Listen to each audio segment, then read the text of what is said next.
What's up, ladies and gentlemen? Welcome to an all-new episode of Talkin Ish, a podcast amongst friends. I am Anthony Sterling, aka your friendly neighborhood super Negro. And joining me, as always, are those queens of podcasting. We're going to start off with that slightly annoyed mixed chick, aka the progenitor of light-skinned rage, our resident Hertepian herself. Y'all stand up. Give a big roaring applause and cheers for Miss Britt Williams. She is with us, hopefully. There's the crowd. There they are. Look at them. They are happy. Is this pleasant enough for you, Araya? Oh, okay. It's fake, so no. Oh, damn. All right, well. Okay, well. We're gonna switch it up. We're gonna get rid of the fakery, and we're gonna go with pure, unadulterated, unrefined, raw optimism coming from that beautiful ray of sunshine, aka Sister Scissor Snatch, aka she turned her screen off. Oh yeah, she took away from your intro, aka Mistress ATM, aka I do now know what to do with my face. Ladies and gentlemen, show some love for that beautiful, lovely, just positively glowing Miss Araya Anderson. There she is. The crowd is losing it.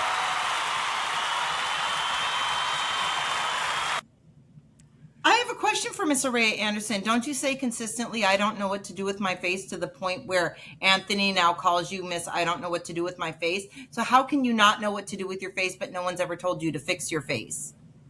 On here, I don't know what to do with my face. On here.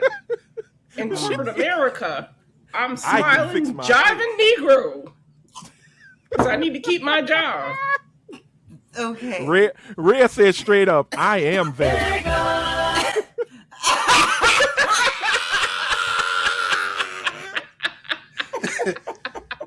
And that bitch, okay? Okay.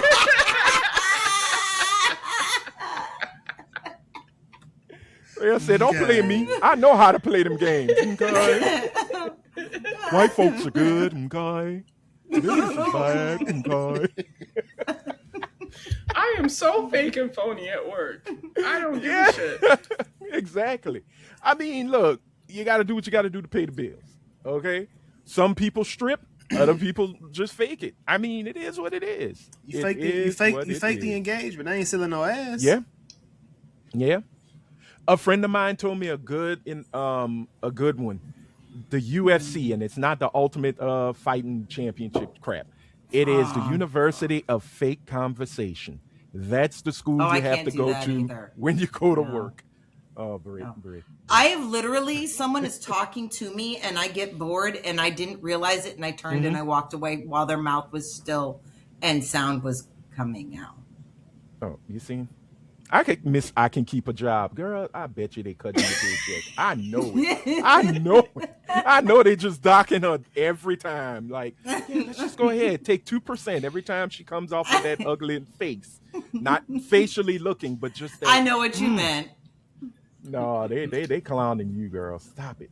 But y'all, we have a guest, and we gotta stop calling him a guest. We have family in the building.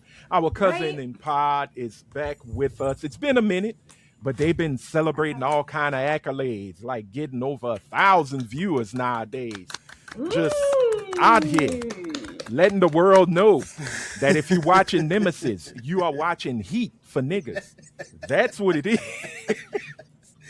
Ladies and gentlemen, one half of Was It Good Though podcast. Y'all show some love. Get up out your seats and just stomp, clap, kick, punch a bitch. Do whatever you got to do. Because, ladies and gentlemen, Jason Wallace is in the building. Show some love. Show some love. He is here. Welcome, my brother. Appreciate you being here. Appreciate y'all for having me. Please. Thank you, Jason. Thank y'all. Yeah. Thank y'all. Please don't punch a bitch in my name. Do not do that. I am beyond them days.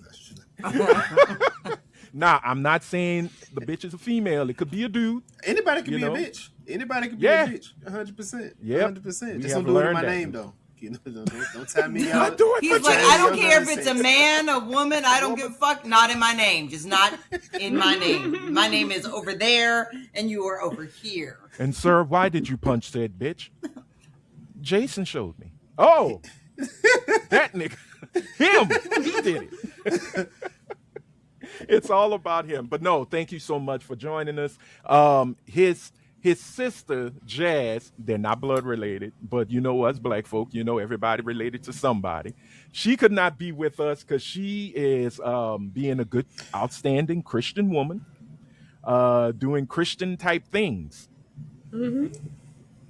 A lot of on knees and a lot of praying is being done. A lot of laying on hands, laying of hands is going on.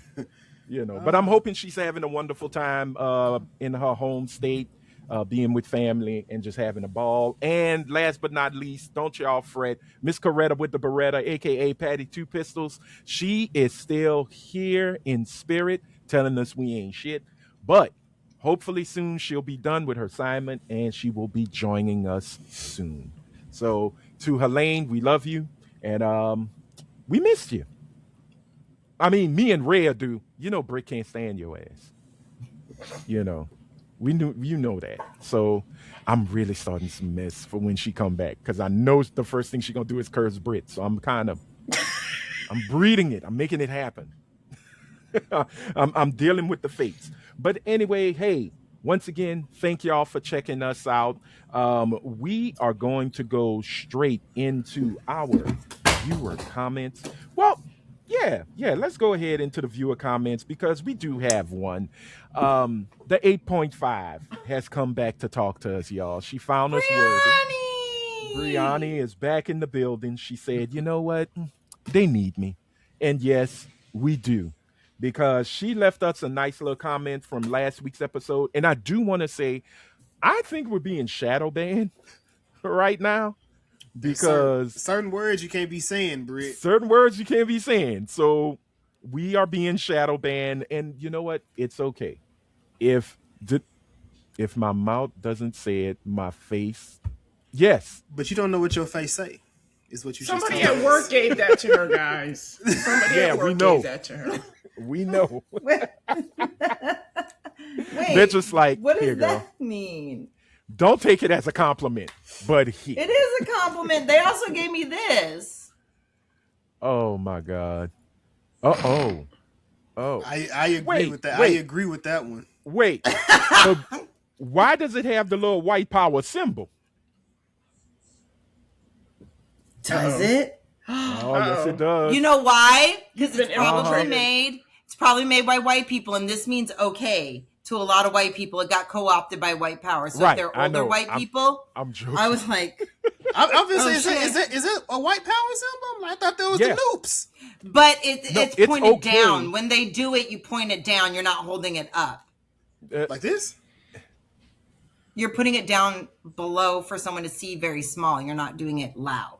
Okay, like that. Okay. Because in my neighborhood, don't get shot. Don't throw them gang signs. These on the table. Oh Lord. Oh Jesus. I was waiting. I knew we couldn't have a show without somebody referencing a horrible album. But I'm teasing. I gave it a 6.5. Shut your face. That is like, it's better than that, but it's okay. I'm not gonna even mention it. You dropped your score, so shush. I didn't. Yes, well, you know did. what? I went from what I went. I went from probably. You went from, you said 10 for 10. Okay, yes. And then you said, yo, it's an 8.5 because you let it breathe a little bit. Okay. I agree. Oh, no, but like I told you in the Discord, I think the production, with this dude, he's never had bad production. I don't need tampon wraps. Araya, right, that's all. You do not have to blink your eyes that much. Is that an SOS? You were like, no. we're hurting. I didn't mean. No. Are you captured? I'm not doing anything. No, your eye, whether you realize it or not, you were blinking like this. And that's not. And I don't. No, I always do that because I have lights in. There's lights in my eyes. From my backlighting. You can see the them backlighting off. You can see them. Yeah. You can see them. Then take the backlighting off if it's impeding your ability to see. No, I can see. But I want to. Yeah. But No, I have look, natural light, but I need other lighting. look. Before we get into this viewer comment, Jason, I'm gonna let you have this moment. Speak for your king. Ew, are we talking about Drake? I am my own king. Drake! I am my own king. But this is what I'm going to say. These are not tampon raps. He's not coming from it may be a place of hurt, but this isn't a place of bitching or being a baby coming from a place. It's a person. No, it's a place of stealing other people's lyrics straight outright and beats. You haven't even heard it. He paid. You haven't even heard the music. I'm talking about the inability to do your own shit. He is though, but you haven't heard it. Yes, I too can rap about my fucking air conditioner and how I need to go to the goddamn AM PM too. Hold on, I'm gonna go get something to drink and write a rap about walking over. Britt, you didn't see it. You didn't hear it. He went to the Circle K. My bad. Circle K. Let's get it right. If we're going to complain, make sure check your facts. To the Circle K. You're right. No, you're right. You're correct. So now in this, remember, they did this with Jay-Z years ago where they quoted him quoting a lot of big bars, a lot of Big Daddy Kane bars, just them doing it. I want y'all to stop doing that. To remember, a lot these of people do it. Homage is being paid in these situations, and if anybody's going to do it, is that guy's going to do it. Well, and my thing is, I believe Jay-Z is paying homage when he did it in the past. I believe Drake runs out of fucking material, i.e. air conditioners and the Circle K. I don't believe that man really, truly. He ran out of talent a while ago, and now he just runs around with new accents and, just bitching and shitting about shit and stuff, and there you go. Britt, you're starting to sound like somebody's mom who's never heard of that. Heard of Drake. I'm sorry, you really sound. Britt can't speak on Drake and Beyonce. These are two people that she don't listen to. She don't listen to them. Why is she speaking on what they say? With you, Jason. What they do? Listen to them. There's no. She always has something to say about. I always got something to say about what you see other people saying. What you reading in threads, motherfucker. Get in the booth.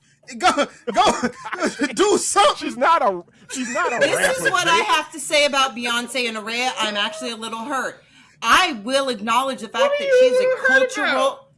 she is a cultural icon. Every chance I don't have to like her to not acknowledge the cultural impact that she has. She is an absolute icon. She has changed so many things in the music genre.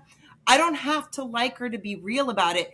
I just don't like Drake's material. You don't like Drake's material, but Drake is also moving the culture forward. What are you talking about?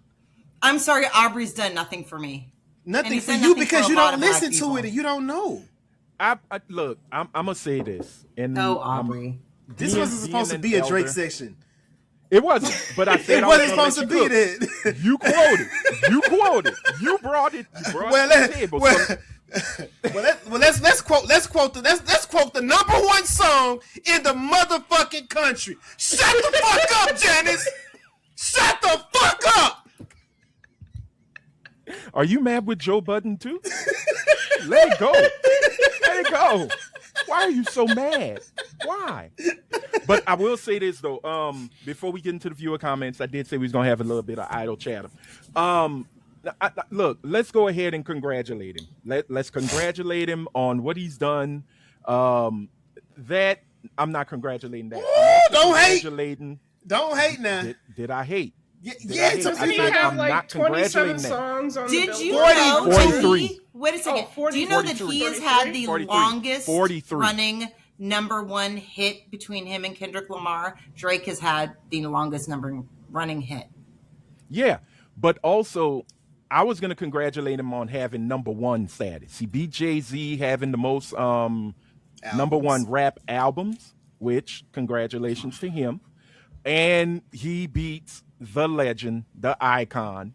And yes, he still keeps those names. Michael Jackson with having the most singles, number one singles as a male artist. Now, I am not going to put the asterisk, even though they've done it to Hank Aaron when he broke Babe Ruth's record. A record is a record, and a record got broken. And that's all there is to it. So Congratulations. Oh, yeah. Hold on. Congratulations. Oh, you see. She's such a hater. Me, baby. Now, I'm going to be honest with you.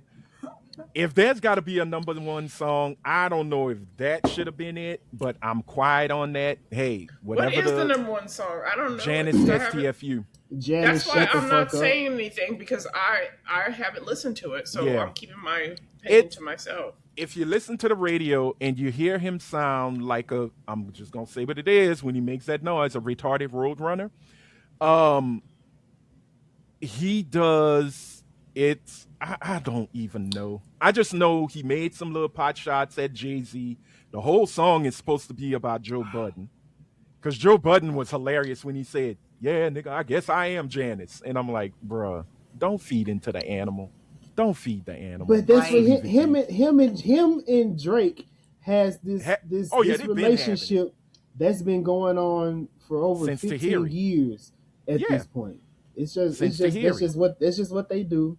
And of course, Joe Budden is a narcissist, so everything that Drake does, he has to tie himself into. He paywalled his last 3 podcasts because of Drake. And he gonna make a bank on it. He made a bank on it. Oh, I'm not surprised. But I will say, sometimes you got to leave a sleeping dog lie.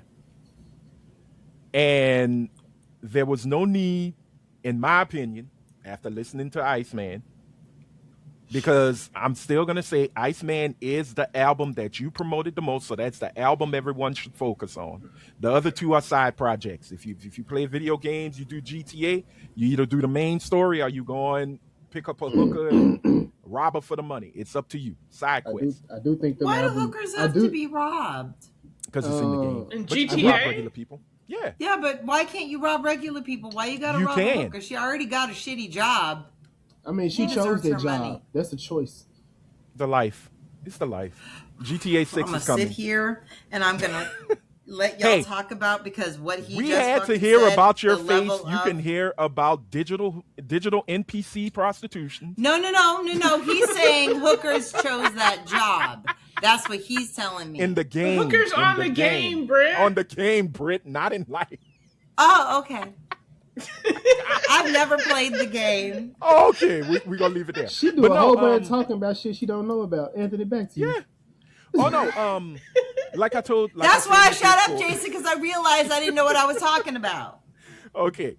Like I said in the Discord, he's never had an album where the production wasn't good. So that's always a given. I thought the beats were great. I think the biggest... what was the blessing became a curse with all those beat switches. You didn't have to do all of that. That's just me, certainly, because... Does he produce his own albums?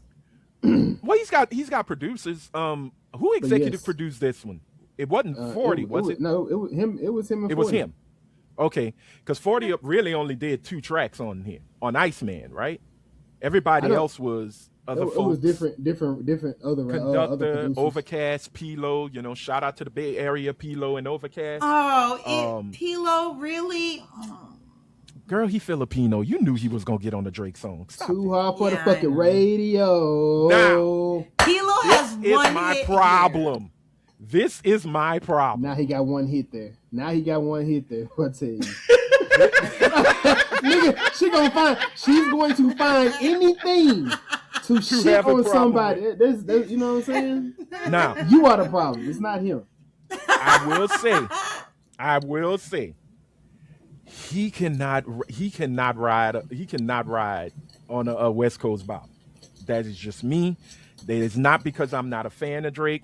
It is because I said before, people know I have some Drake albums I do listen to. Haven't gone back to them in a long time. But when I listen to them, I go, yeah, that was a good time. That was a great time in life.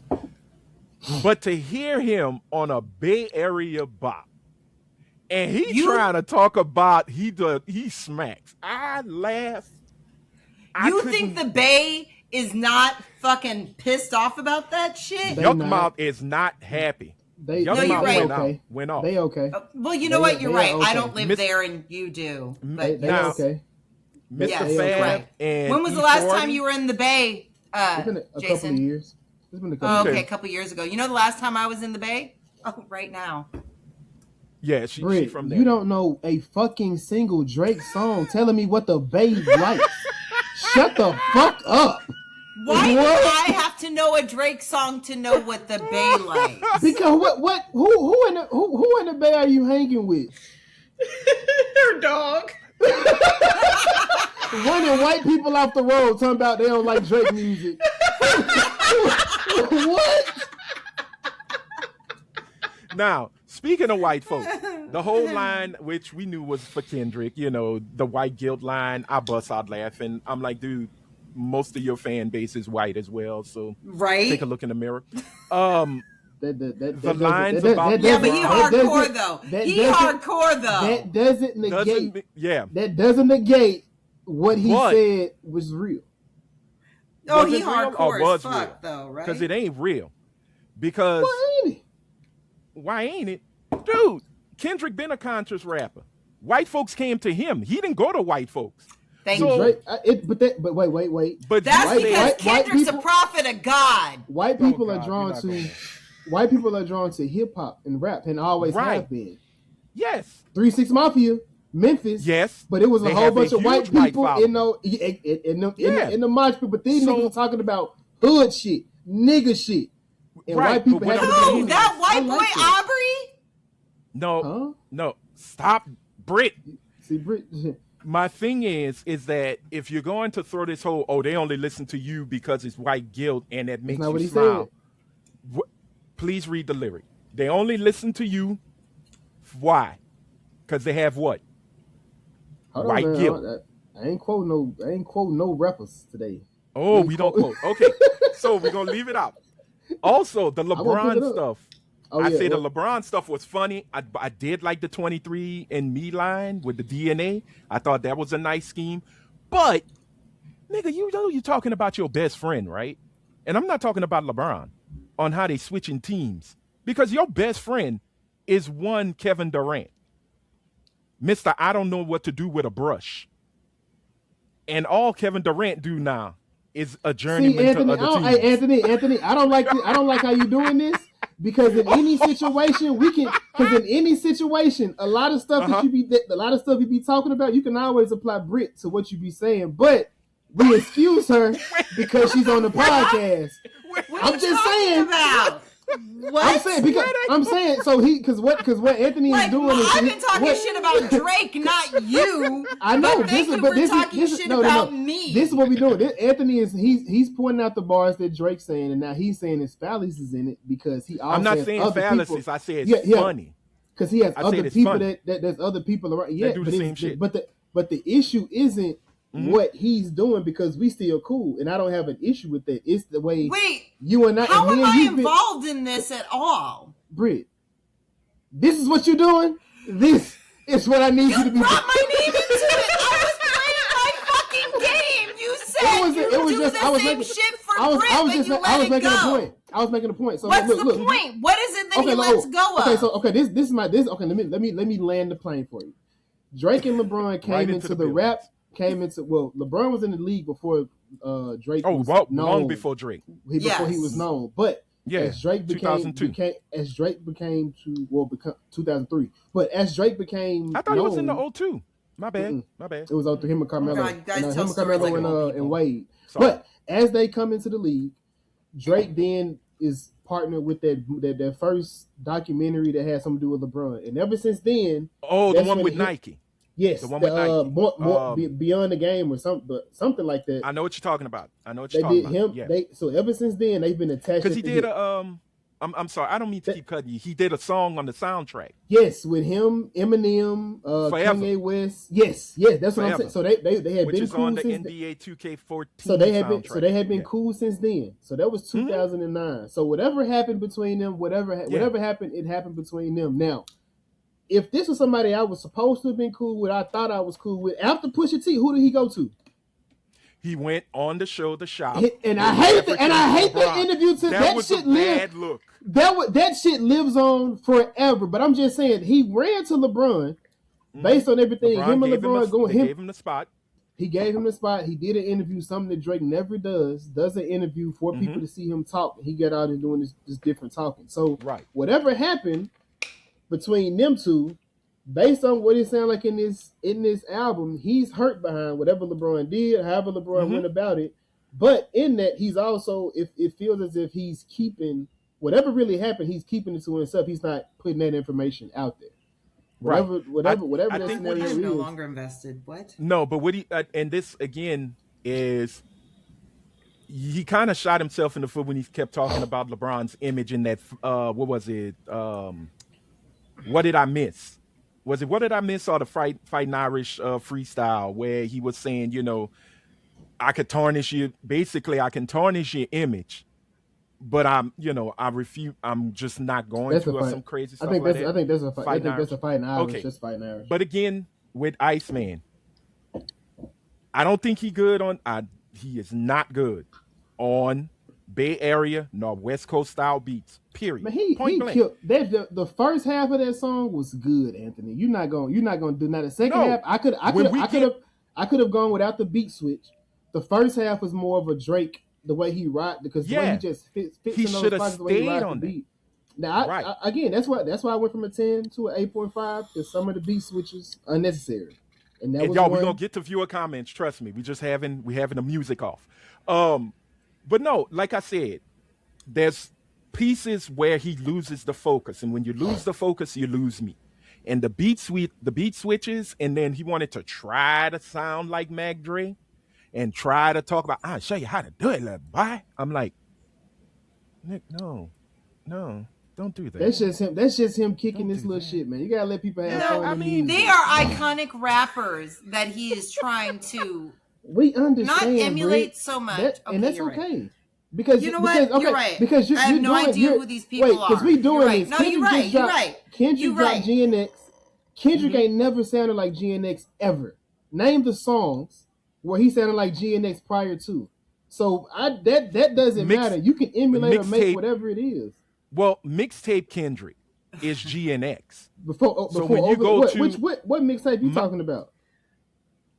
Most of his first mixtapes, not stealing someone's not iconic C4, sound is not the same as changing how you it's not sound. stealing if you are cool with the family and they gave you the blessing. What the fuck are you talking about? They did, Britt. Mac Dre's family, especially his mom, gave him the blessing to have Too Hard for the radio. He put Mac Dre mama in the motto video. It does not change how Mac Dre fans feel, but whatever. Who gives a damn? You're right. If I get the blessing, who gives a damn how the fans feel? You're correct. If I get the blessing from the mama, how you feel? If I get the mama to make something, you either gonna like it or you're not gonna like it, and that's just that. And you don't even know what it sounds like to like it. So why are you talking about it? I don't. Okay, you're right. I don't know what Mac Dre sounds like. You're right. You're not talking about Mac Dre. You keep going, but it's okay, Britt. It's okay. We done with the Drake section. We done with the Drake station. We understand. Only can be one vibration on the pod. It's okay. It's you. You got it. You think I care because he's mixed? Okay. Yeah, that's what it is. Britt, you are one of the people who not see him on the top of the mountain. That's a terrible bar too. I wanted to punch him in his caterpillar eyebrow. Why? Is it the fair skin of the Jewish race? I'm fair skinned and Jewish. I'm like, that's that. But again, biracial people biracial people don't know how to navigate themselves in public. True. I'm not saying I get it. Get him, Rick! Fight back! Him, Britt, J. Cole, and Drake. They don't know what the fuck to say. They just be saying shit. Britt about to let you know, boy. Britt about to let you know. Which parent is black? Because Britt is about to let you know. You don't talk to me like that, Jason. But look, please do not put me and Drake in the same category when it comes to being biracial. He was raised by a white mother. He is a light-skinned mixed child raised by a white woman. But he does have the heart of a dark nigga. Elaborate, light Jason. skin, but I'm a dog nigga. No, you see, he got my God! The heart of a dark nigga. No, that is not a bar. That is the not fact a hard that bar. shit is even allowed to fly. That shit hard. That shit hard. Light skinned niggas out there. Yeah, nigga. Stop playing. Because he was trying to bring light skins back. And Brit don't want to get on the wave. It's okay. And then got their ass handed to him by a bunch of dark skinned niggas.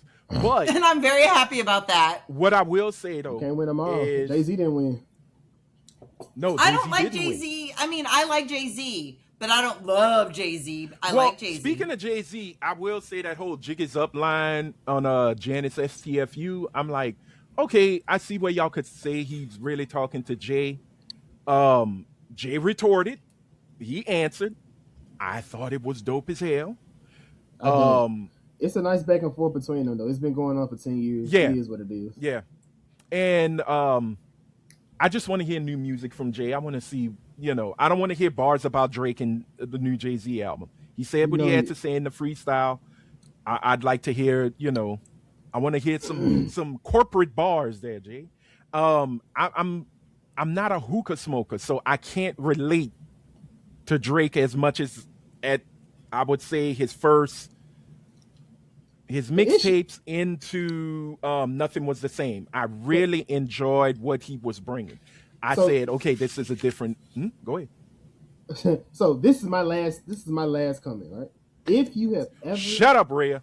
If you've ever, I hope your daughter slaps you with one of her twigs. If you ever enjoyed or have ever liked a Drake song or a Drake album, Iceman, Maid of Honor, and Habibti, these albums are elevated versions of those Drakes, in my personal opinion. Okay. If you listen to the albums, you could take this music and you can literally put them on one of them albums, on each of them albums, and it'd be like, oh shit, this is just what he would sound like doing this 10 years after, 15 years after, and it's the same exact thing. And like I said, now for me personally, Maid of Honor and Habibti are better albums as far as put together. And they are shorter. Okay. One of them is a vibe album, the Habibti. That's just R&B Drake, where he's just singing, rapping. If you listen to that, and then of course you got Maid of Honor, and you got the dancing. They take what happened? Britt, when you said singing, Britt just started laughing. I'm trying to keep my face. Sorry, it's okay. But that's my personal. Those are better. He flooded the market. And that's nothing new. That's nothing new with him. He flooded the market. He gave everybody something that they were looking for. All the so-called hip-hop heads, the ones who wanted him to fight back, he gave y'all the Rapidy Rap album. That was Iceman. For the girls getting ready for the club, he gave y'all 2 albums, Maid of Honor and Habibti. Now, for the white girls getting ready for the club, absolutely. Well, no, the Insta Thoughts. But he's got a lot of black fans, Brett. That's why I don't understand. Like if you are a rapper, there's no rapper that just only has black fans. White people can't go. Oh my god. Yeah. Okay. You can't go multi-platinum with just us. I understand that. I'm just saying it because typically most of the girls I know who listen to him. Hotline Bling made him why. I don't know no the white darling people. of soccer moms. Whether y'all want to believe it or not. Hotline Bling. I live in a metropolitan area where, unfortunately, whether I choose to or not, I come in constant contact with white people. We know. I'm in Little Rock, Arkansas. You think it ain't a lot of white people around here? Yeah, but so you come in contact with no white people. Not on purpose. I don't. I choose not to. It's a choice. I choose not to too, but I still got to go to work. Yeah. It's a possibility. I lived in a white town, and I didn't come in contact with any black people. Yeah. And I heard Drake all the time. But Drake became a darling with Hotline Bling. That's when the soccer moms really enjoyed it. He did. That's when he just really went all the way to mainstream. But my last thing about this whole thing, I gave that a 6.5. I was not vibing on Maid of Honor and Habibti. One, y'all know I can't stand that motherfucker singing. He can't sing. Could he hold a melody? Sure. But I Have would you ever never. heard Manny Pacquiao sing? That's Yes. what I imagine in my head. Yes. Yes. When I think of Drake singing. But no. He's got melodies. You know, it's like you can whistle it. But to hold a note, no. But what I say is, I don't think that boy really like his mama. Because I would not put a picture of my young mother on an album where the first song is called Whole Phase. I'm sorry, it's just not happening. I guess I'm black. I would get my ass whooped. If my mama saw that album, oh, baby, you put me on the album? Oh, and let's listen to the music. What's Whole Phase? I would get my ass whooped. And I'm damn near 49 years fucking old. I am not doing it. But again, this is who he is. I guess he think that's banging. Good for him. But he did on the charts the first 3 spots. Ass shaking album. It's a good ass shaking album. Look, it's for the women that like to throw that ass. Yeah. If you're not a dancer, it ain't for you. It's okay. No, cause I'm sorry. I don't care what you think about Sexy Red. I need her to stop. I need that. You know who I liked on that album? What's that girl's name? Stunner Sandy, probably. Stunner Sandy, and the other song with the other guest artist. She was good. Oh shit! You see, it's forgettable, and I feel bad because I'm trying to make a point. If you want to listen to it, go listen to it. I'm not going back to it. Listen. You ain't got to tell them. Yeah, I'm not a fan. 2 weeks in a row. 2 weeks in a row. Number one. It's okay. We don't need we don't need it. No, you don't. You really don't. Because it's the same thing with as Beyonce quickly as y'all an enjoy album. it, Nobody's y'all gonna gonna listen to it but Beyonce fans. So I get it. Like, I'm not a Drake fan, so I'm not gonna listen to it, but I'm not gonna disparage it at the same time because I have not listened to it. No, and that's all good. I'm just glad I never gave him a fucking dollar. I feel good about myself. That's how I do. When I don't like you, I'm not giving you the stream. You ain't getting the dollar. I will have my ways. But we gonna move on, and we gonna go to our viewer comment. That was a fun little discussion. It was. Britt was having her moments. She was turning bright red. It was beautiful. It was beautiful. But let's go ahead and read Brianni's comment. She goes and says, so this is my answer to the question of the pod. I would have dinner with Abraham Lincoln and ask him, tell the truth. Did you really mean to free the slaves? Or would you have shipped the slaves back to Africa had you not been assassinated once the Civil War was over? Which was one of the things that Congress spoke about. That's interesting. I didn't know about that. I didn't know you didn't know that? either. I didn't know that was a possibility. That was a conversation. What to do with us after the Civil War. And there were many who said, send their ass back to Africa. I would have been okay with that.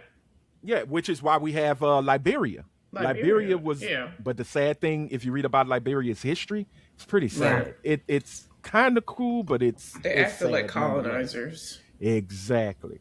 But she does go on to say, I read somewhere that Lincoln's plan would have been to send the slaves back to Africa, particularly Liberia. Which was founded by free African American slaves. Just think, we could all be living in Africa right now had Lincoln's true plan came into fruition. She finishes off by saying, oh, and FYI, when y'all was talking about famous Geminis, y'all forgot to mention the best rapper of all time. Tupac was a Gemini as well. And of course, I'm a Gemini too. Me and Anthony share the same birthday, June 8th. Gemini season is here. You goddamn right. Throw your deuces up and let's destroy some lives, because that's what we do. Thank you, Brianni. Thank you, twin, because we do share the same birthday, which my birthday is coming up in 2 weeks. So I expect gifts, Nichols. All right. We are going to move on, and it is time for our weekly. Nope, we are not doing wellness checks. I'm sorry, y'all. That Drake conversation was so fun. My brain is fried. It is now time for Random Chats of Blackness, aka This Week in Black. And we are going to start off with some hot saucy, salacious commentary about some nastiness that's going on in Atlanta federal courtroom. Had y'all seen the story about Judge Ross? No. And not Judge Ross on television. She is I believe, a federal court judge. Right now, she is still on the bench, but they are trying to get her completely off the bench for indecent behavior, because they are accusing her of having sex in her chambers with a high-ranking Atlanta PD officer. So, wait, hold on one second. You didn't know about that? What's wrong with that? She was doing it in the judge's chambers. You're not supposed to do that. You ain't supposed to do that. Why though? And two, why though? Because it's the judge's chambers and it's work related. You're not supposed to have sex at work. They're at work, Britt. We know that. That's a whole pay attention to that. That's true. That's a whole. Oh well, actually, I haven't always paid attention to that. That's a whole trope. That's a whole thing where people talk about that. There are books written about it. There are scenes in TV and movies. People consistently. I know way more people who've had sex at work. I'm just simply saying it's not that bad. It is bad. No. It's not supposed to happen. But also, work I think it's because for work. It's not for sex, Britt. I really feel like you are really embracing this boomer vibe, like with fully. I remember she's a Gen Xer. I had a coworker who had sex in her office at work, and I told on that bitch. Oh my God, you're a snitch! You twat block? I really am. Goodness. Wow! How did it affect you? I didn't tell. Well, because I was but I was making an equal opportunity complaint against the workplace. And my point was, I wasn't allowed to do X, Y, and Z, but this bitch was allowed to have sex in her office. Wow! Shots fucking fired. She didn't even do anything to you. She did. She harassed me for months. So it was your good thing. Fired. She tried to. You are the queen of bury the lead. You did this to me with the whole he got married because I wouldn't go out with him story, and then you told me the. You need to be saying shit up front. You know what? I actually have the story. It is. Yeah, let's hear what this story is about, so I can pick a side. Oh, this is about the fucking, right? Yeah. Yes. I'm on his they were side. fucking. This comes from Atlanta News First, so shout out to them for the story. Here we go. Well, now at noon, a federal judge is staying on the bench despite an affair with a high-ranking police officer that investigators Y'all can see it? Included in chambers during business hours. The judge in question before later admitting to this relationship. Atlanta News First reporter Mary-Kate Hamilton is live for us at the 11th Judicial Court. So Mary-Kate, you've been looking over these documents. What can you tell us? We found her. Well, the investigation says that hearing sexual activity between the federal judge and the high-ranking officer within these walls had a significant negative impact on multiple law clerks who heard it firsthand, and even those who didn't. It made for an uncomfortable work environment. All of the discussion amongst law clerks about this inappropriate relationship. And here's what else we know. That's just a bunch of people who don't be fucking. That's all that is. That's jealous people who wish they was fucking. You're not supposed to fuck during work times. That's not right. You're supposed to be working during work times. Where did Anthony go? I don't know. It's like he fell off. But the show must go on. Yeah. Okay, here's the thing. I don't think you should lose your job. I think it should be a don't ever do this again type of situation. You're a sitting judge. You know fucking better. Lose your job.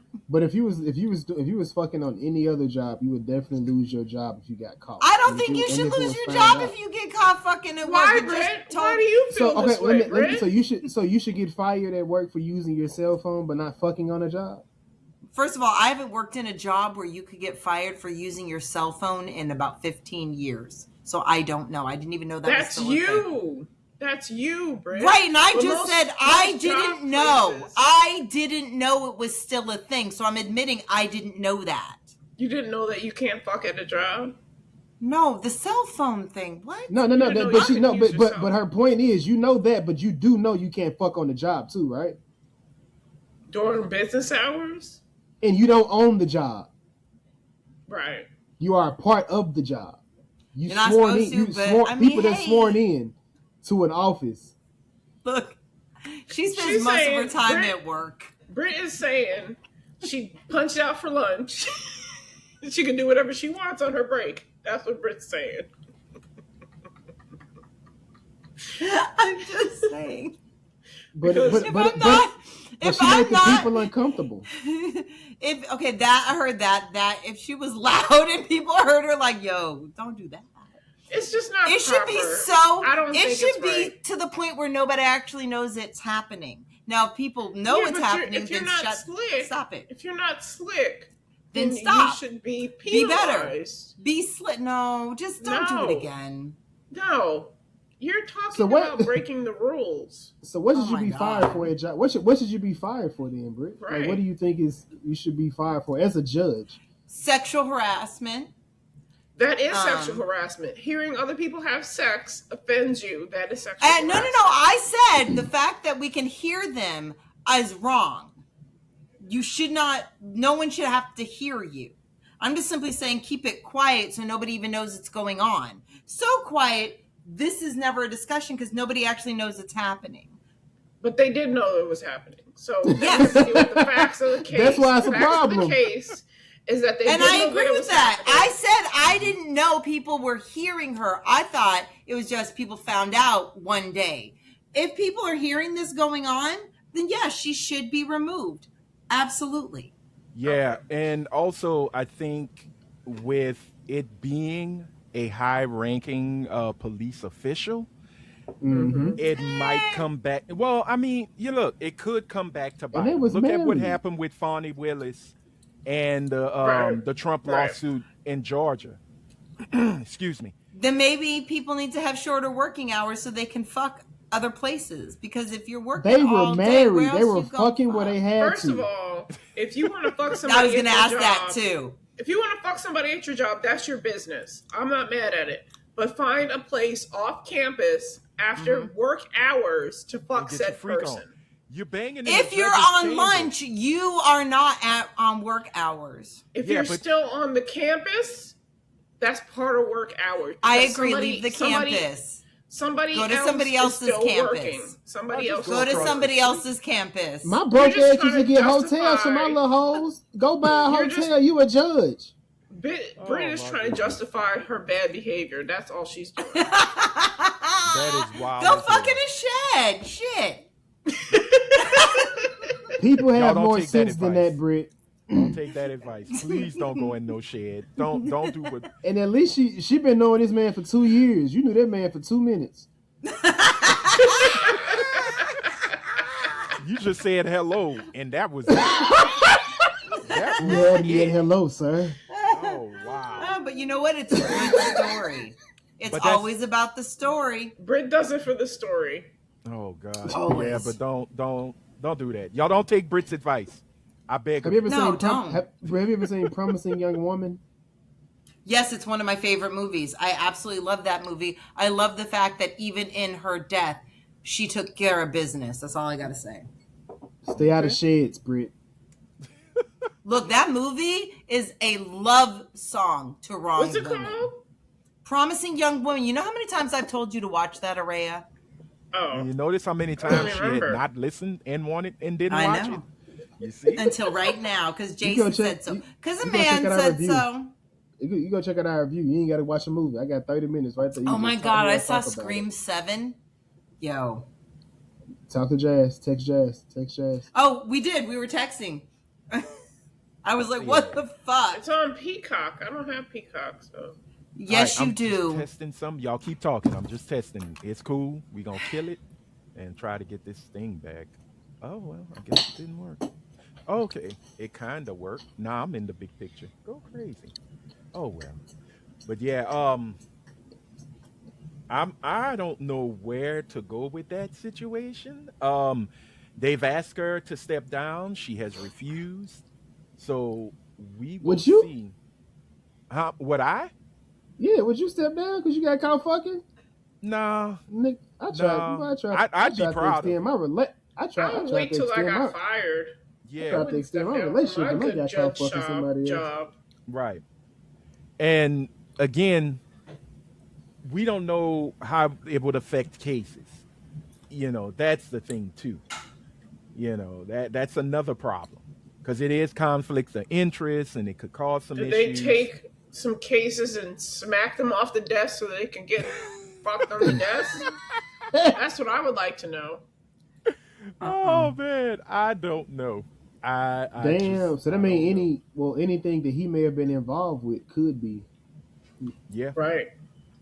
It could be seen as her giving favorable attention to his cases. Yo, my Riverside looks weird. I just want to say. Yeah, they're having an issue with the server. So okay.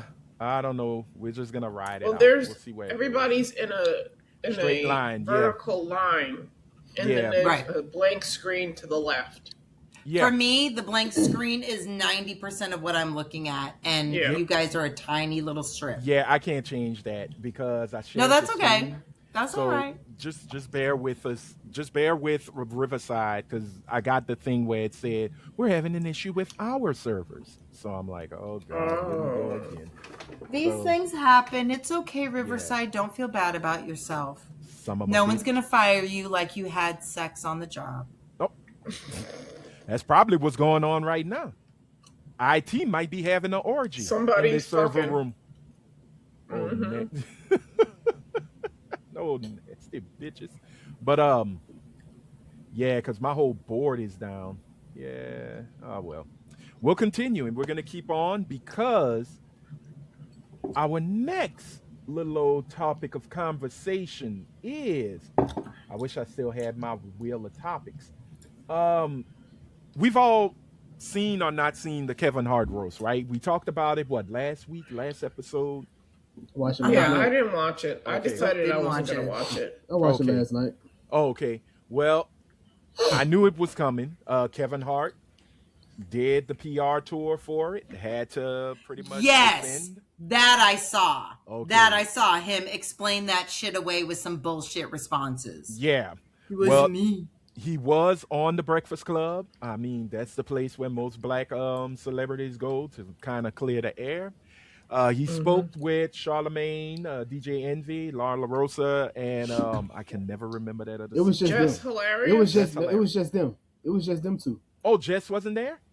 No. It was just Lauren and Charlamagne. Lauren and Charlamagne. Okay, my bad. Oh. For that interview, I'm sorry. I'm thinking about the backlash from the interview. Was everybody? Oh, okay. Got you. So, I didn't hear that one. My apologies. You are right. It was just Charlamagne and Lauren LaRosa. Mm-hmm. And Kevin explained, look, this is a roast. This is what it is.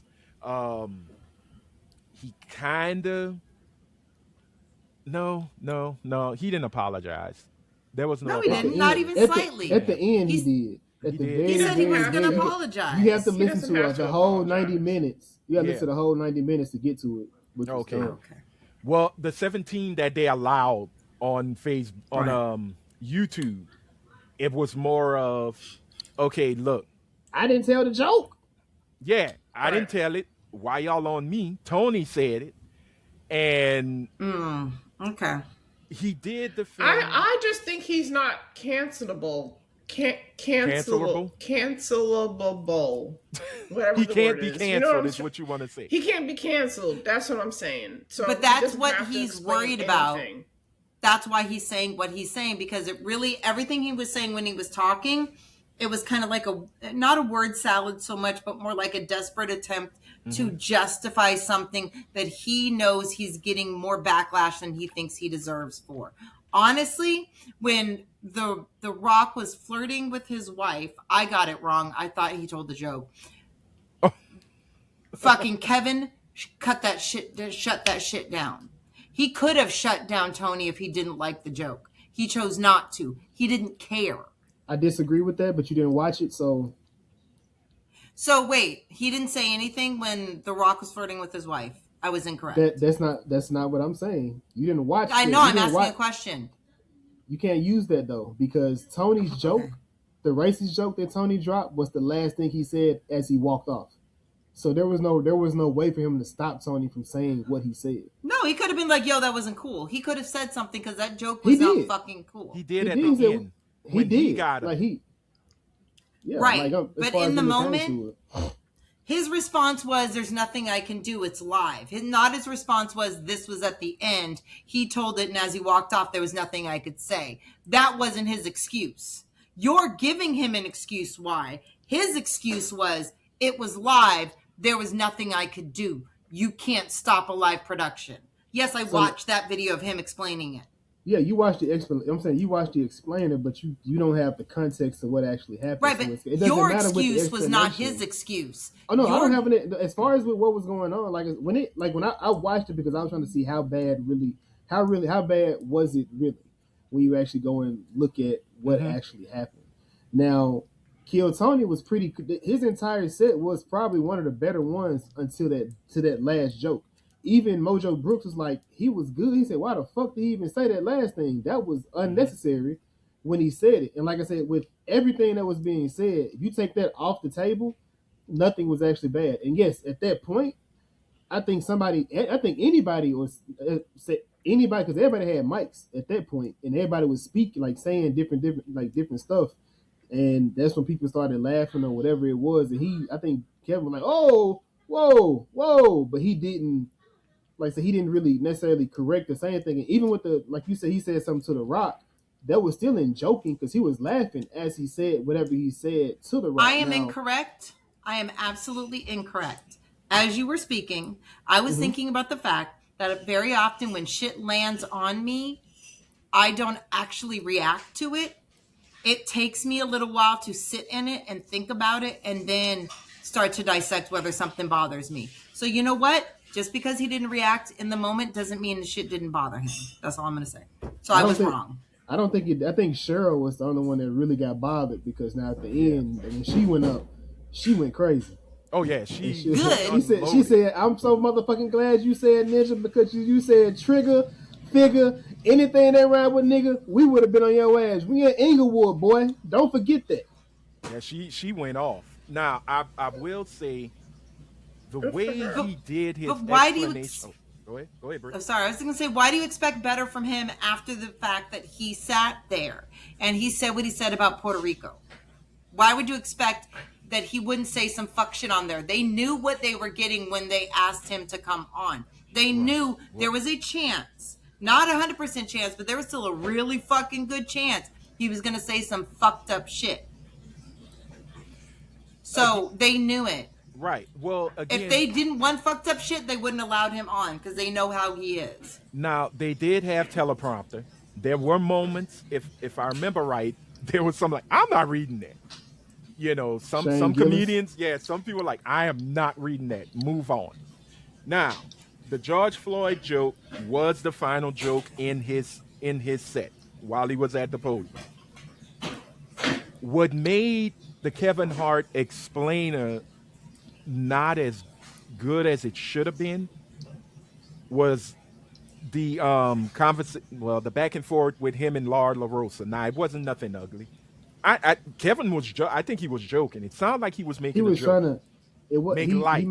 He made a terrible joke though. Yeah. It was one of those moments where you haven't even owned the situation yet for you to be making a joke about what we're actually talking about at this point. And it's like you're digging the hole. Yes. At this point. That I agree with. Because I was like, dude. Yes, it sounded like excuses. It just sounded like excuse after excuse after excuse. And then and I forgot who the basketball player was that he said was friends with George Floyd. Oh, Steven Jackson. Right. When he said he called Steven Jackson. We're not talking about Steven Jackson. We're talking about you. That's where I was frustrated it was not him addressing his whatever, or taking any responsibility, whatever. Right. It was just, let me dig myself out, like Jason said. Let me just keep digging until I get myself, and not realizing he's putting himself further in the hole. Yeah, because the biggest thing was, and most of the comments said, you called Steven Jackson and you couldn't call the Floyd family? Right. Because it's George's brother who made the comment with Laura, is it Laura LaRosa? Lauren LaRosa. Lauren. I keep calling her Laura. I am so sorry, Miss LaRosa. You deserve, your name to be said properly. I seen her dressed up on Poor Minds. Oh yeah. Woo. Oh yeah. Oh yeah. I didn't know. Oh yeah. I was not familiar with your game, girl. She is a journalist, but we know. I looked at it and I said, okay, this is where I agreed with D.L. Hughley. Kevin Hart protected everybody but black people at that moment. But by black people, he said the Floyd family. You put a shield around Tony Hinchcliffe, Shane Gillis, the Pete Davidson stuff, it is what it is. It's Pete Davidson. But mainly with Tony, you protected him more than you protected the Floyd family. And the roast is about you, not George Floyd. Mm-hmm. Now, the one I still say for me, the funniest joke, it's not the best of jokes you would tell, was Kevin being in a boat in a bottle that was on the slave ship that came to America. I laughed my ass off. That's how his family got imported from Africa. Was in a boat in a bottle on a boat on a slave ship. That shit was funny. Because it's abstractly funny. Right. It's an abstract concept. It's not a breathing, or once was a breathing individual who not that long ago the world kind of exploded over. And they did, it was Pete Davidson that did the Charlie Kirk joke. So that got on. Hey, look, Charlie Kirk is fucking, as far as I'm concerned, the people who roast him the hardest are white people. Somebody, I don't know if you ever saw that video, but they were at it was white protesters at a detention center, and somebody said something about Charlie Kirk. They were like, Charlie Kirk would never stand for this. And he said, well, dig him up or something. Oh, no, one dude said, dig him up because I fuck him in the mouth. But another guy. No, they said fuck him in the neck hole. Yeah, fuck him in the neck hole, yes. Yeah, bang him in the neck hole. Yeah, okay. So. Yeah, white people take it to a whole completely different fucking level. This is where the grace comes in. And the grace was given by Kevin by not saying, you know what? Yeah, it was a tasteless joke. Now, we can all say what he should say. We can be, what they call it, armchair quarterback or Monday morning quarterback. We could do that. But, again, his whole move was, I think he was trying to put out the fire. And he got, and the flames just kept coming. And it's getting, it was just. The fact that they called it out on the fire instead of water. Kevin, the fact that they called him out and they said that he was basically putting protection, like you said, over the white people. That's tantamount to fix your fucking face. Do what you need to do in order to keep getting the paycheck and the money. He's looking at it monetarily. And unfortunately, he makes so much money, but he will literally sell anything. That's his motivation. That's where his protection lies. It's these individuals are where my money lies, where my alliance needs to lie. He's not, if he was about his community, he would have immediately been like recoiled from the joke, or at least come out and immediately said that shit was tasteless. That's he's all. not, though. All right, stop. He's getting white money. He's getting Hollywood money. He's getting all the accolades from white America. He's not going to stick up for us. He's not going to say that this affected my community. So but we will stick up for him, which I find interesting. He's not able to be canceled. Black people are forgiving though. True in nature, black people are just forgiving, and we are protective of the people that we watched.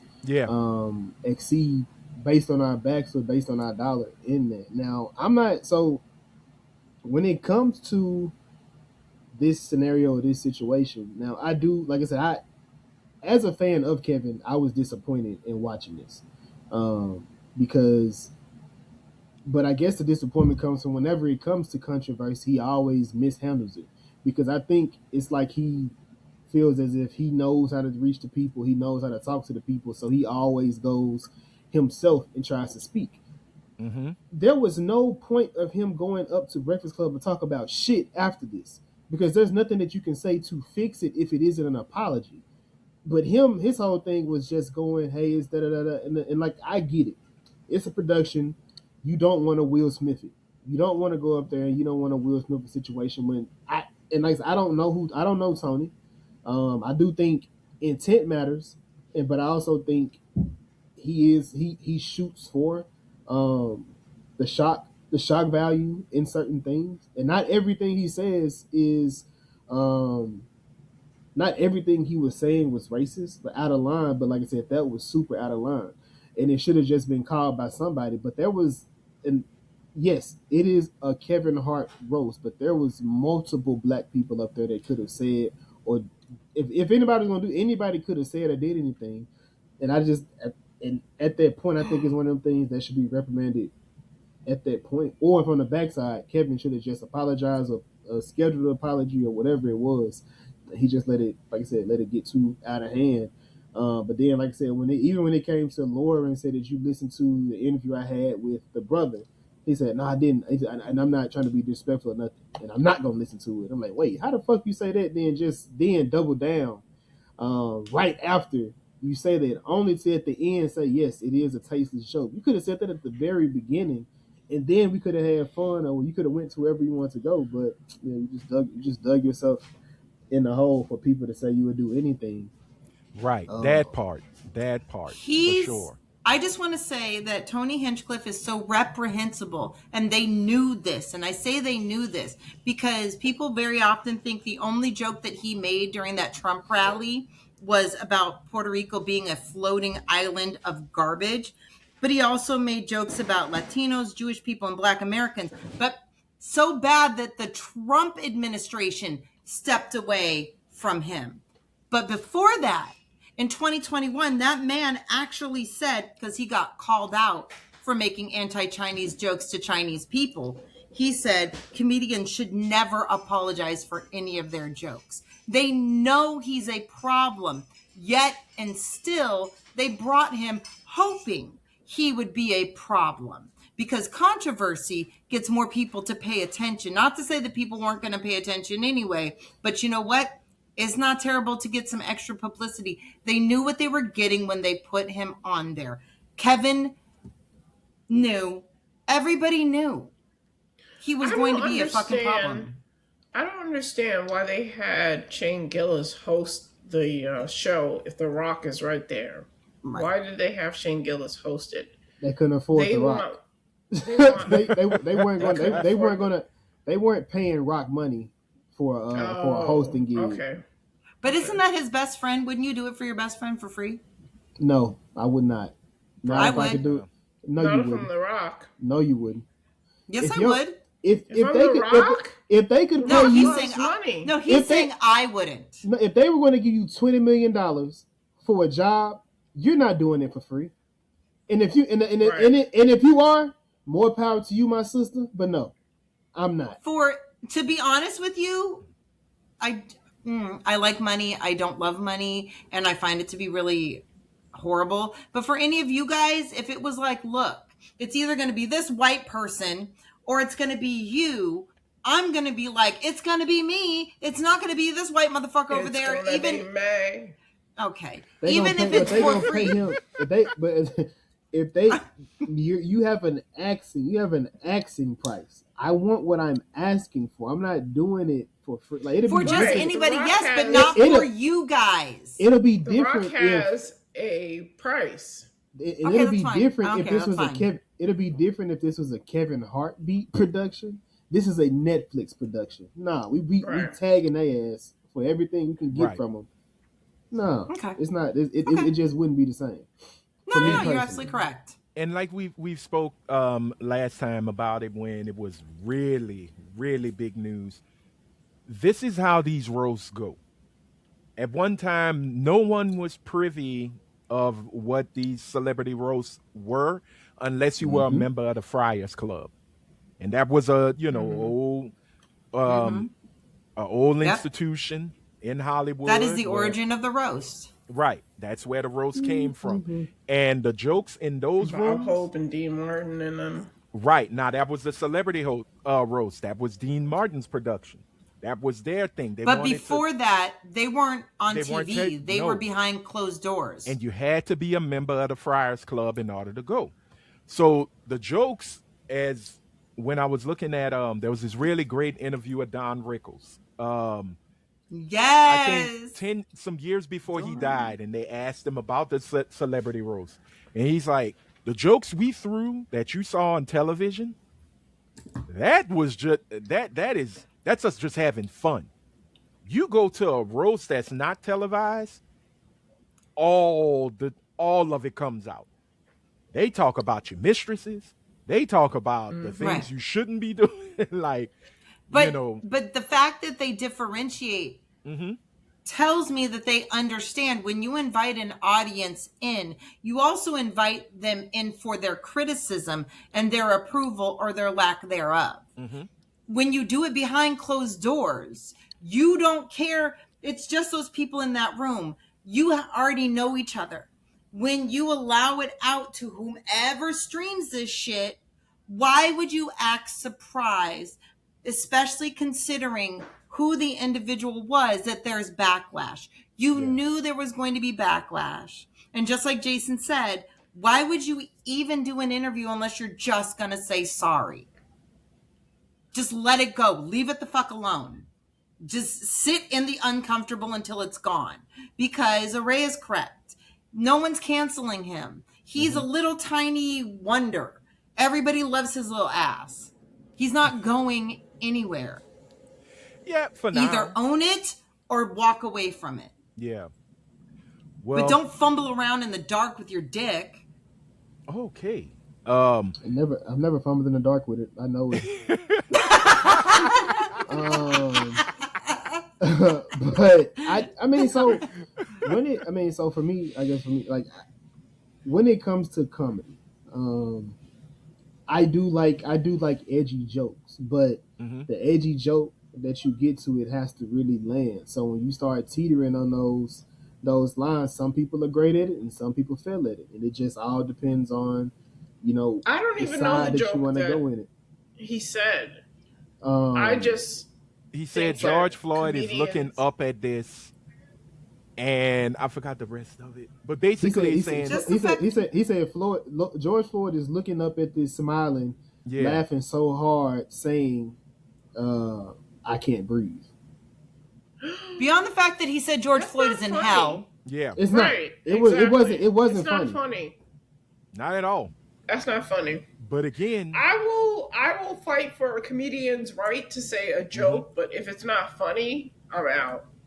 And that's not but funny. None of his racist jokes are funny. That is who he is. He says the ninja the joke outside. The ninja joke was funny. She hadn't seen it, but again, you would have to. And look, I'm gonna be honest with you. I forgot, was it Louis C.K.? I can't remember which comedian said it. When you get into the realm of comedy, there are no sacred cows. That's the whole concept of comedy. Within tragedy, you can find something funny in it.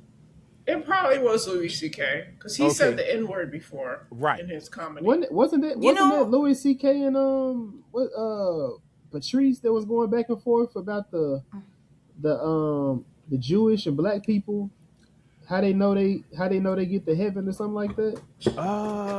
And they just kept on firing off the N-word and different Jewish slurs. I'm just like, question. Jesus Christ. By the way, that little quote is a complete fallacy, because then that means anybody could say anything and be like, aha, it's comedy. No, it has to be funny. Right. There are sacred cows. You want to sit here and make jokes about children?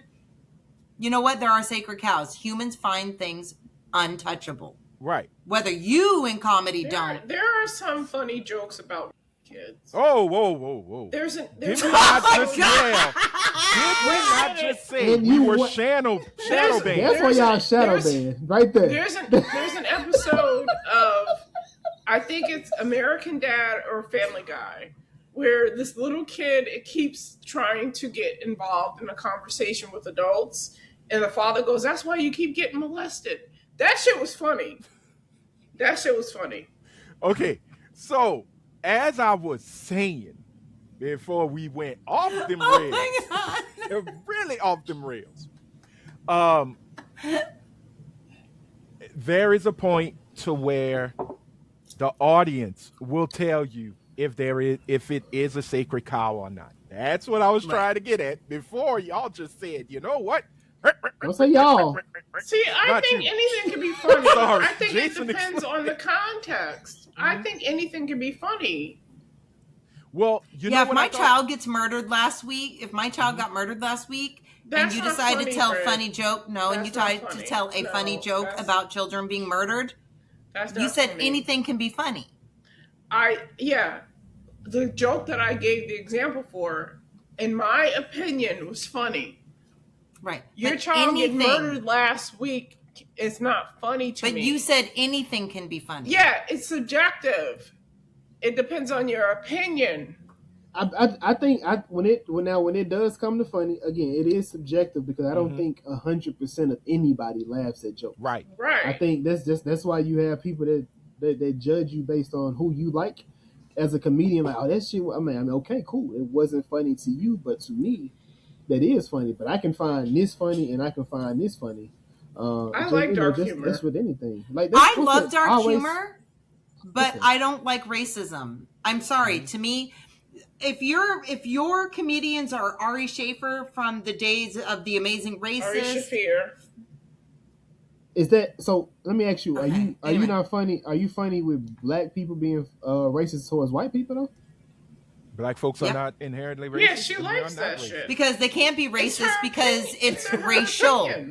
You can be racial, you cannot be racist. But what I'm saying is, if you come to me and you're like, "Oh, I love Tony Hinchcliffe and I love Ari Shaffir from back in the Amazing Races days, and I think Dane Cook is great," and you start naming those of his ilk and Larry the Cable Guy, yes, you're right. I am going to judge you, and I'm also going to judge your intellect to begin with. Can I not like Ron White? I can't like tater salad. I love Ron White.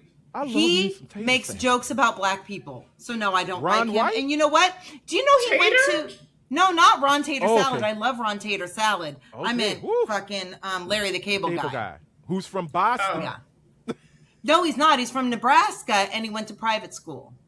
Oh, so he had two good parents? Real name is probably Clarence.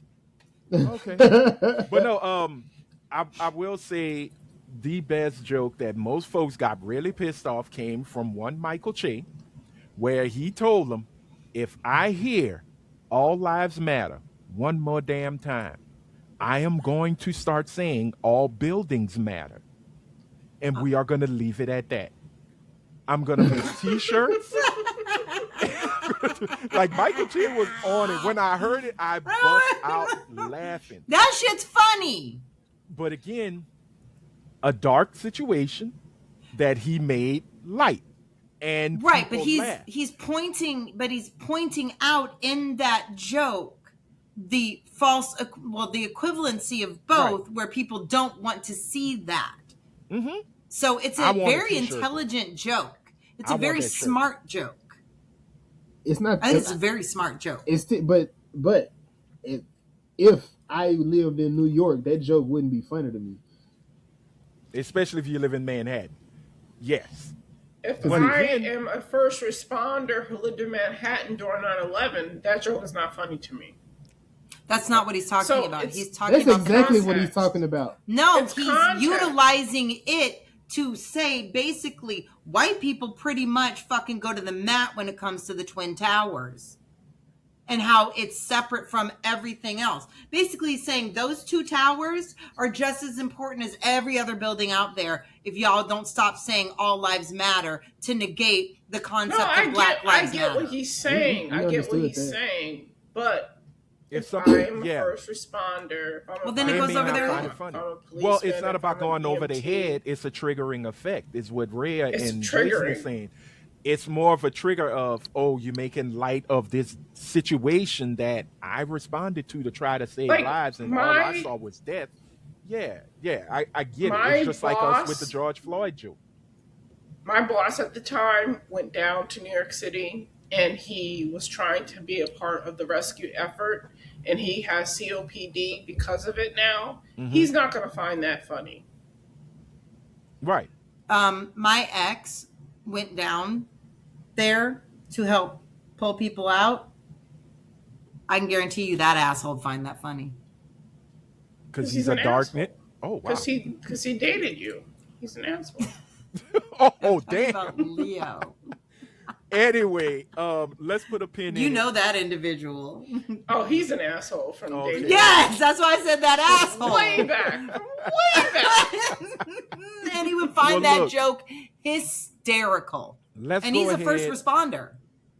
Let's go ahead and put a pin on it. But we do want to hear from our viewers. Hey, let us know how you felt about Kevin Hart's. Can you change the view, Anthony? I cannot. It's stuck right now. I'm sorry, it's y'all. Messed up. Okay. Yeah, that's why I said there's what you call it. Their server is acting up. Oh, so just bear with me. I hope this records. I hope so too, because I'll be mighty pissed. But look. I really want to talk about America's favorite doctor, and I'm not talking about Heathcliff Huxtable. I'm talking about Jason's favorite PhD. Or are they? I don't have to talk about nothing. You know you like Cheyenne Bryant. Let's talk about Cheyenne. I gotta prove shit to you. I gotta prove shit. My school was shut down 2 years ago. Yes, I ain't got shit to prove to nobody but God. And it's like, and even God is calling you a liar. But no, hey, this past week has been a very interesting week for one Cheyenne Bryant, who basically came into our lives through one weird hat wearing MFer known as Cam Newton and one baby making system known as Mr. Nick Cannon. If you don't know who Cheyenne Bryant is, be glad. But if you do know, she might have went to the school of Joanne the Scammer. And because right now, folks are basically claiming that she is not a real doctor.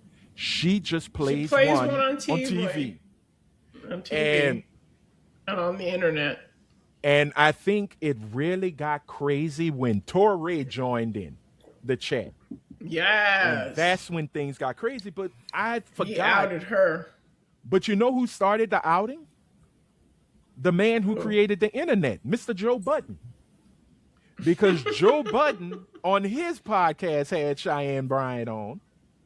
And she, was talking about what she talks about, her whole life coach system and the way how she handles clients. She did at one point say patient, which got him to ask, so what about, where'd you go? What school? Where'd your doctorate? Diploma? Where'd you get the doctorate? Right. Mm-hmm. And she started to tell the story about the school. And that's when things got way out of hand. Because now you have a lot of actual licensed therapists coming in and saying that woman is not a doctor. She has no PhD. She can't produce she can't tell us what her dissertation was. She said she defended it to the point where she passed and got everything. But when it was time to go get her transcripts, the school that she went to had closed and all kind of hell broke loose. Well, let's not pretend that she didn't get where she is today if it was not for her looks. That is true, because she is one good-looking woman. Because she's a very beautiful woman. Yes, she is. She speaks with confidence. True. And like she knows what she's talking about. That I dispute. So that's how she got to where she was. Mm-hmm. Her actual education is secondary. Yeah. So now that people are trying to come for her education is very not suspect, but it's just very inquisitive. Like, I'm very concerned about why they're coming for her education at this point when she has been allowed to operate unchecked for so long. Now all of a sudden they're coming for her. Well, I think what it is that what hides in the dark shall come to light. And the fact, no, and look, I could be wrong. I think Joe Budden was the catalyst. I think Torrey was the explosion. Yeah. Because when I cannot, Torrey blew her shit up. Yeah, when the doctor, the doctor, she's an actual licensed therapist. She did videos on Cheyenne Bryant. And when Cheyenne Bryant went to the Breakfast Club and she explained the situation about her school, it had been closed, so she wasn't able to get her transcripts. But Parchment is sitting right there. You could go to Parchment and get it for free. And then her in the school, like the school said, well, we'll give you your money back, but if you take your money back, you won't have we'll take the degree back. Everything just started to look fugazi. Yeah. And it was kind of funny because she's constantly calling herself Dr. Cheyenne Bryant, which every time she got on television and was introduced, from Cam Newton to the Breakfast Club before this situation, to Shannon Sharp, everybody gave her the title of Dr. Cheyenne Bryant, which is kind of strange because there are people who have had the nickname Doctor. We know Dr. Dre. We know Dr. J. But again, we're talking about nicknames. Yeah, if you watch Do the Right Thing, the mayor would call people doctor. Doctor, always remember to do the right thing. But someone calling you doctor when you don't have a doctorate and then pretending like you do, that's completely diabolical, considering the fact that if you then decide to, it doesn't matter if I have one or not, I don't need to apologize for it. Yes, you do. Because you are telling people that you are licensed to do what you're doing, not giving advice, not offering up your opinion, but you went to school to learn how not to damage people with your advice and your opinions. It's like me going to a dentist and then finding out later he never went to dental school, but hey, he has a knack for tooling around in people's mouths. You'd be pissed. Right. That's How dare she sit there and not correct anyone until she's called out and then go, doesn't matter. Listen, look at how well I help people. It does fucking matter. Right. If you'd have just said Cheyenne Bryant, life coach.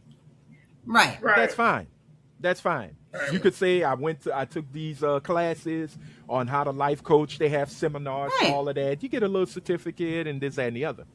But once you go in and say, I am a doctor, which means you went through a doctoral degree, and that's another thing. She kept saying doctoral. She kept saying, oh yeah, and I went doctoral, and folks who had PhDs was like, that girl ain't never finished, because it is not doctoral, it's doctoral. Right. That's it. Right. I got I went. Well, considering the fact that the school she supposedly went to, the for-profit school that she got her degree at, closed down in 2019. Yeah, girl, stop it. The fact that anyone in this day and age thinks that shit can't be proven is beyond me. The fact that you think people cannot find out whether you did or did not do something, it's all out there, baby. Right.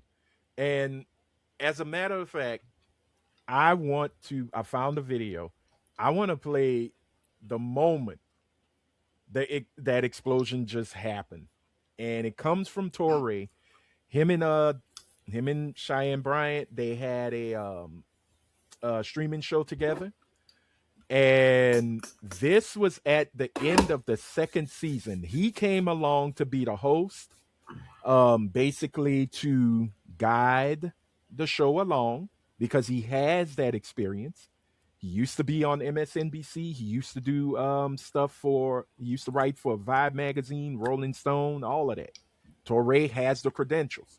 So this is the moment that I just went, oh, damn, she wasn't a doctor at this moment. She went straight hood and just let it be known.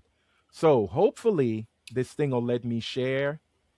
If not, oh boy, pray y'all. Here we go. This is the video. Let me know if y'all see it. Yes. All right. What they do carry at the nucleus of who they are is discipline and boundaries. If gentle parenting creates gentle children, sign me up. I definitely want to create more gentle adults, especially men. Hold on, everybody, especially men. You are My God, are you kidding? Hold on, guys. Hold on, guys. That's what we need in the world is more gentle men who understand. Ray, you're very gentle, and it comes at an angle that doesn't always work for people. Let's just stop and go back because I'm wrapping the show and you're interrupting me. First of all, this is what we spent a whole meeting on this. First of all, Teray, first of all, why don't you let me wrap the show? I'm ending the show. What is the point of interrupting me? We're getting out of here. Like, what is the point? What is the point? It says go to host up. When you're talking to me, lower your fucking voice when you're talking to me because you're acting very, very gentle, very soft, and very feminine. And this is the problem. Teray, you talk to your wife like that. You don't talk to me like that. I am not your wife. You don't talk to me like that. I'm not your wife, gentle. I'm not your wife, Softy. Don't talk to me like that. You talk to your wife like that, not me. Teray, talk to your wife like that. Do not talk to me like that. That is not how you That is not how you professionally approach me. Don't fucking talk to me like that. Check yourself. You don't talk to me like that. Talk to your wife like that. Doc, hold on. Shut the fuck up talking to me like that. That's what you do. That's what you do. You better tap into your gentleness and real quick. That was funny. I like that little line. That was that moment, man. That one was insane. I was like, damn. Now, Torre did do a whole video breaking it down. He just basically said they were wrapping up.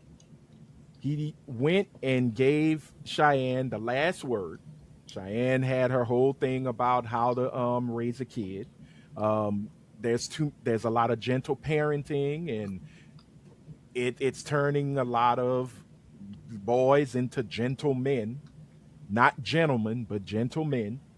And sometimes you need to give them a little spank, a little wallop.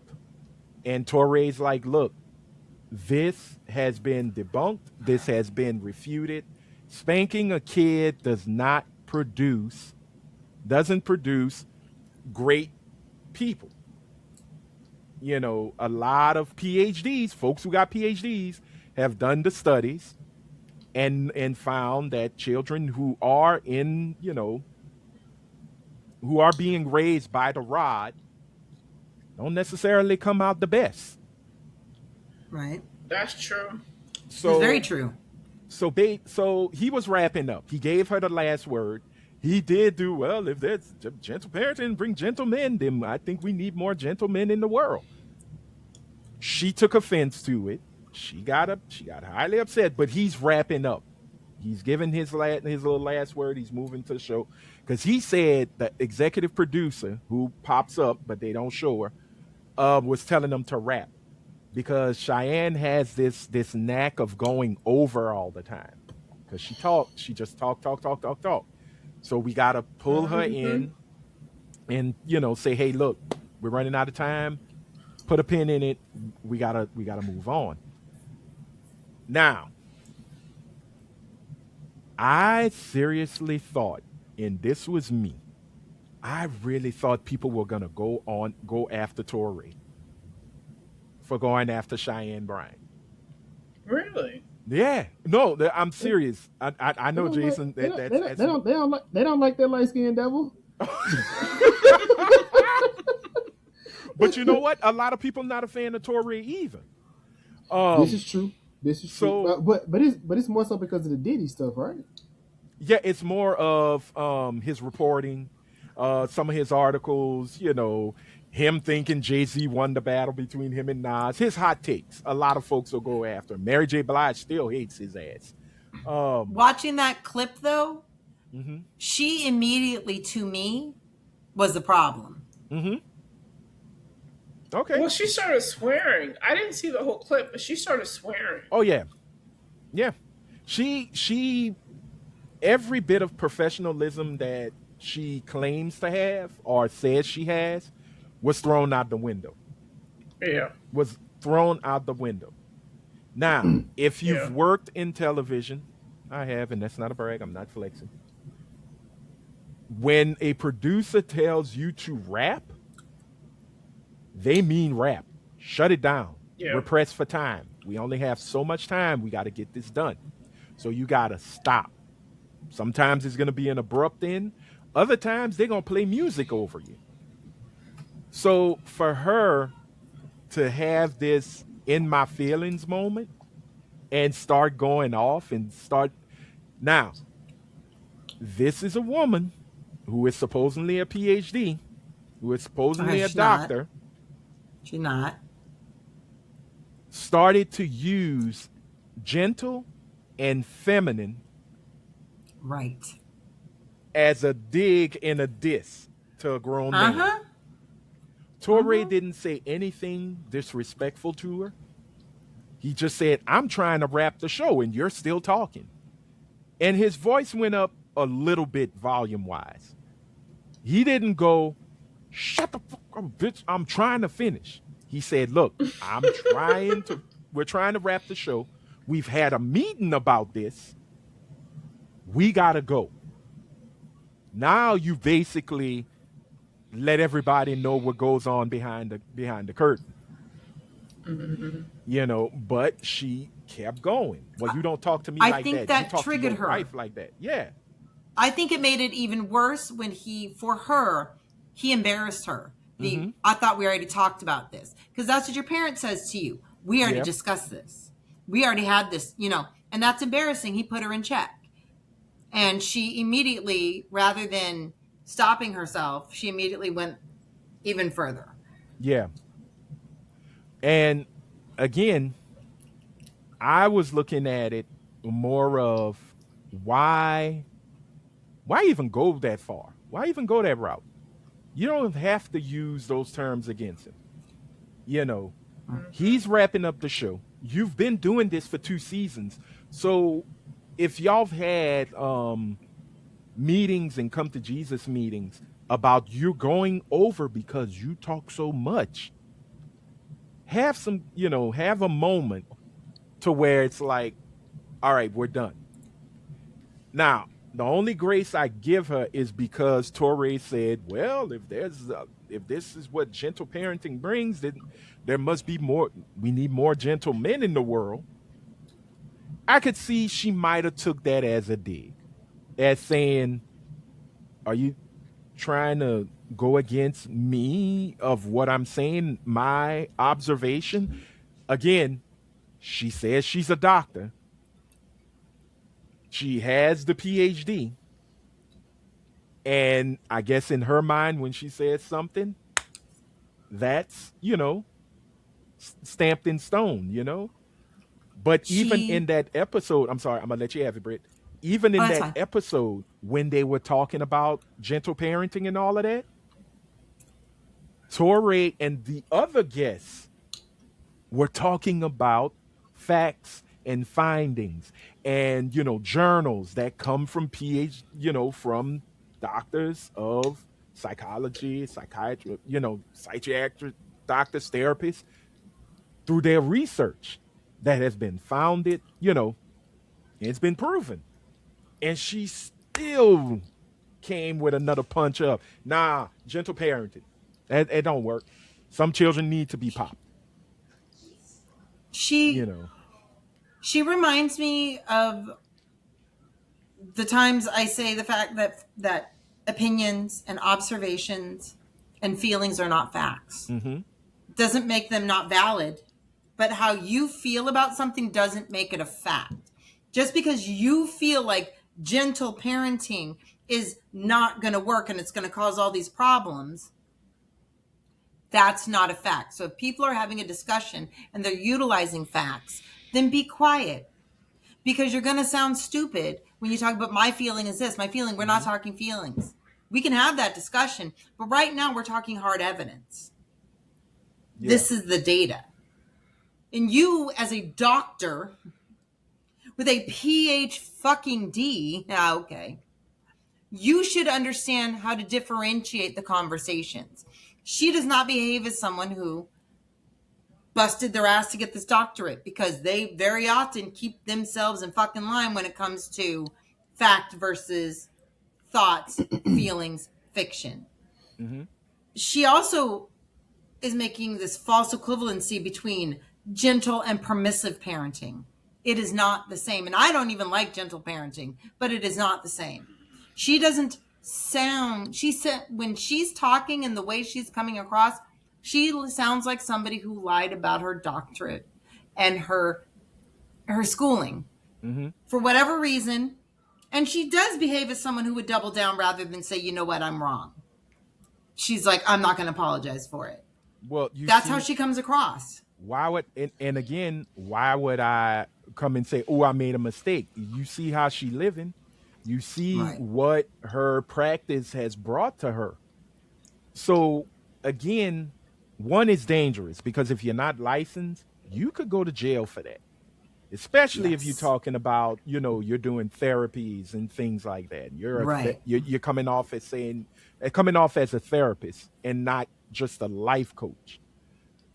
I look at it because I saw Amanda Seales got into it because people were asking her, well, why you not, you know, condemning or speaking up on what Cheyenne Bryant is doing? And Amanda Seales came out of left field and said, I'm not going to throw her away. Why are y'all so quick to throw her away? Oh my God, Amanda Seales, shut the fuck up, bitch. Sorry. Ooh. Yeah, you know what? Let me see. Is this the... I can't stand her. I'm going to share this one with y'all because she went on to compare Cheyenne Bryant to... you know what? I'm going to just let y'all see. Tell me if y'all see it. Here we go. Why are you all so obsessed about Cheyenne Bryant? I'm beginning to think that this is a bot thing. Why are you so obsessed about this? Like, okay, she lied. I can see if she lied and like harmed people, but she was on my podcast and she was brilliant. I think it's fucked up that she lied. You know, and then that's that. The need to, if y'all went this hard against like Kamala Harris for supporting a genocide, then like what would that would matter to me. I don't have, there's no match. I don't need to have some type of debate with Cheyenne Bryant. At the end of the day, for some reason, she felt like she needed to lie about credentials. I don't know why.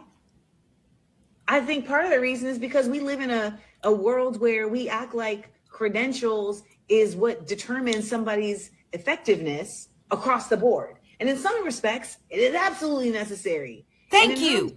It actually wasn't necessary for her to do the work that she does. That being said, I just don't care. I don't care.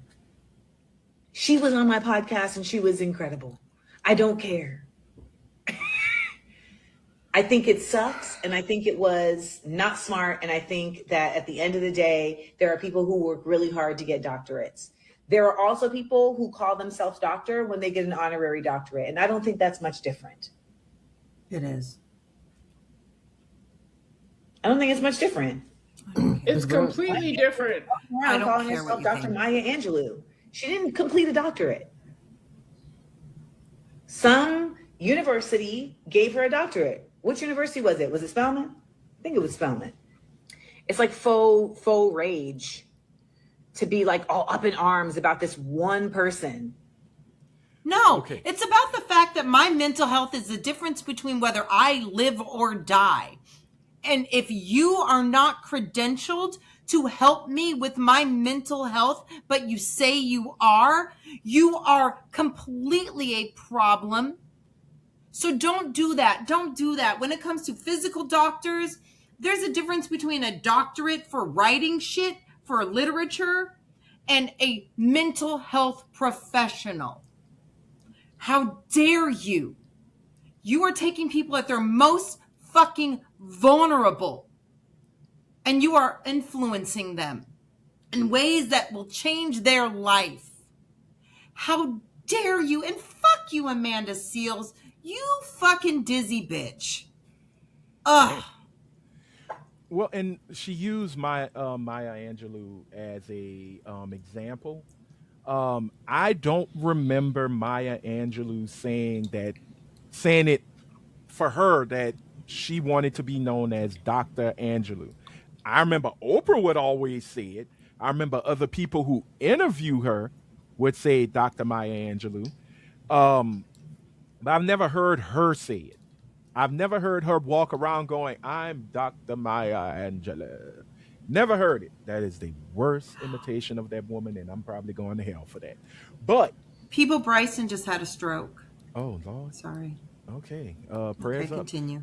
Dr. Maya Angelou received over 50 honorary degrees. Yeah. God but damn, all in they was literature. just giving them bitches out. But it's all on literature. While she never earned a traditional undergraduate or doctor or graduate degree, she was awarded over 50 honorary doctorates. She spent decades as a renowned professional of American Studies at Wake Forest University. Mm-hmm. Since he's speaking about bad light-skinned people, Chris Brown just got his doctorate too. Yeah, supposedly. He sure did. Dr. Chris Brown. In what? Ass whoopings? Arts. No, in the arts, culture and arts. And you see, and I'm never going to call him Dr. Chris. I'm going to be honest. I'm just not going to. But I am going to call my therapist a doctor if they say they got a doctorate. I'm definitely going to call my physical doctor. My therapist was a licensed medical professional in psychiatry. She was not a doctor. Yeah, right. But she doesn't even have a license. She helped me. She helped me. Because she's a licensed professional. Homegirl doesn't even have a license. You don't have to be a doctor to have a license. No, but she doesn't even have a license. That's the thing. She doesn't even have that. It would be one thing if, like, look, I call myself doctor because I feel like because I got this license and da-da-da-da-da. She doesn't even have a license. She's not a licensed therapist either. Mm-hmm. She's literally going on vibes. I have a feeling that right. Like that's what she's doing. Well, I got a feeling. Yeah, it's tonight's gonna be a good night. Well, it wasn't a good night for her, but you know what? I'm not gonna show the video. That song was a shit. Cheyenne said to all you haters, I'm not worried about y'all BS. I ain't worried about it. I ain't got to explain nothing to y'all. She had posted her little thirst trap with her bikini on, and I guess she was sitting in a grotto. Of course she did. And she's got a chain. She has a little platinum diamond chain. Shame is okay. Doctor. It's okay for shame to come back a little. Just a little bit of shame in our behavior. At least be ashamed of your own behavior. Not shaming other people, but just be ashamed of your own fucking behavior. Not double down on the bullshit. Chain, not a shame. I'm saying shame. I'm saying shame should come back. Okay. You know she has the little platinum and diamond chain that says doctor on it. You know, and without that chain, as far as I'm concerned, you can't be a real doctor. That's what I look for when I go see my medical professionals, whether they have a diamond encrusted doctor on their shit. Well, the funniest thing is she posted on Instagram and somebody said, yeah, girl, you throwing out titties and thighs. And then somebody came right under that and said, yeah, but can't give us a doctorate, a dissertation and a diploma. I said, oh, that's this. Okay, I see where we're going now. I think her star is fading. Who are her clients, though? I don't know, but her claim to fame really is that using that term of high functioning or high vibrational. You remember with her and Cam when she was breaking down why Cam didn't want to get married and he wanted all these kids and things like that. That was her biggest claim to fame. That's when she really hit the spotlight. So I need her to speak to Kevin Samuels, man. Oh, that would have been a great conversation. That's how you fix the world. You put in a room with Kevin Samuels, man. The man still died next to a fat white woman, so I don't know how much trust we can put on either. But I know we should the conversation. I don't care about how they went out. False prophet is a false prophet. Yep. Is a false prophet. It comes off as being a prophet for profit. At the end of the day, it's profit for profit. But before we know who the real prophets are. Cat Williams, Kendrick Lamar, and Cat. It ain't neither one of them It ain't neither one of them lying motherfuckers. No, it ain't. Lying motherfuckers, boy. They let Cat lie. They let Cat lie and just rode that motherfucker the whole 2-3 years. He went up on that stage and lied about Kid. Boy, shut the fuck up. Yeah, but Kevin was at the Diddy parties, but Kevin wasn't doing the Diddy parties. That's it and that's all. Shit, everybody was at the Diddy parties. Nigga, I seen Oprah at them parties. Dot wasn't. You said Kendrick? He wasn't. Shit. I know he wasn't. Yeah, Drake wasn't either. If that was a fact. If we just throwing out niggas that wasn't at these parties. Rick Ross wasn't. You know, Rick Ross is definitely at them parties. You think? His big ass. And fuck him. Fuck him more than anybody, man. Eating the pearls. Boss. E40 wasn't at the Diddy parties. No, man, come on was now. not. Be for real, man. Who could understand E40 at the parties? Was somebody get what? What? Listen, get this silly nigga up out of here. What is he talking about? What the fuck is a weaponization? Get this nigga out of here, man. Go where, E40? Go where? Get him and keep the sneak out this bitch. Oh yeah. Hey, listen, Weaver. He was out here making that fairly on the rally, you know. Wait, what? Why do you sound like a reverse recording? What are you saying? I got hit on the Pirellis with my Weebles. What? No. But shout out to him, I got 5 on it. Yeah, man. Definitely one of my favorite verses. Yes. Gang. Indeed. But we're gonna put a pin in it. We're gonna do a quick politics and bullshit moment because this is the funniest moment in American history. I just want to point it out. We are finally getting reparations, y'all. It is in we're finally getting them. I'm ready for them. I'm Who's gonna we? White folks who were in the January 6th uprising. I forgot you were going to talk about this, and I thought you were going to talk about the fact that we're a trailer park as a country. Oh, we pretty much are a trailer park. Well, we have a UFC fight being. Yes, we do have the UFC fight on the south lawn of the White House. Have y'all seen the pictures of it? I have. Yes. This looks like.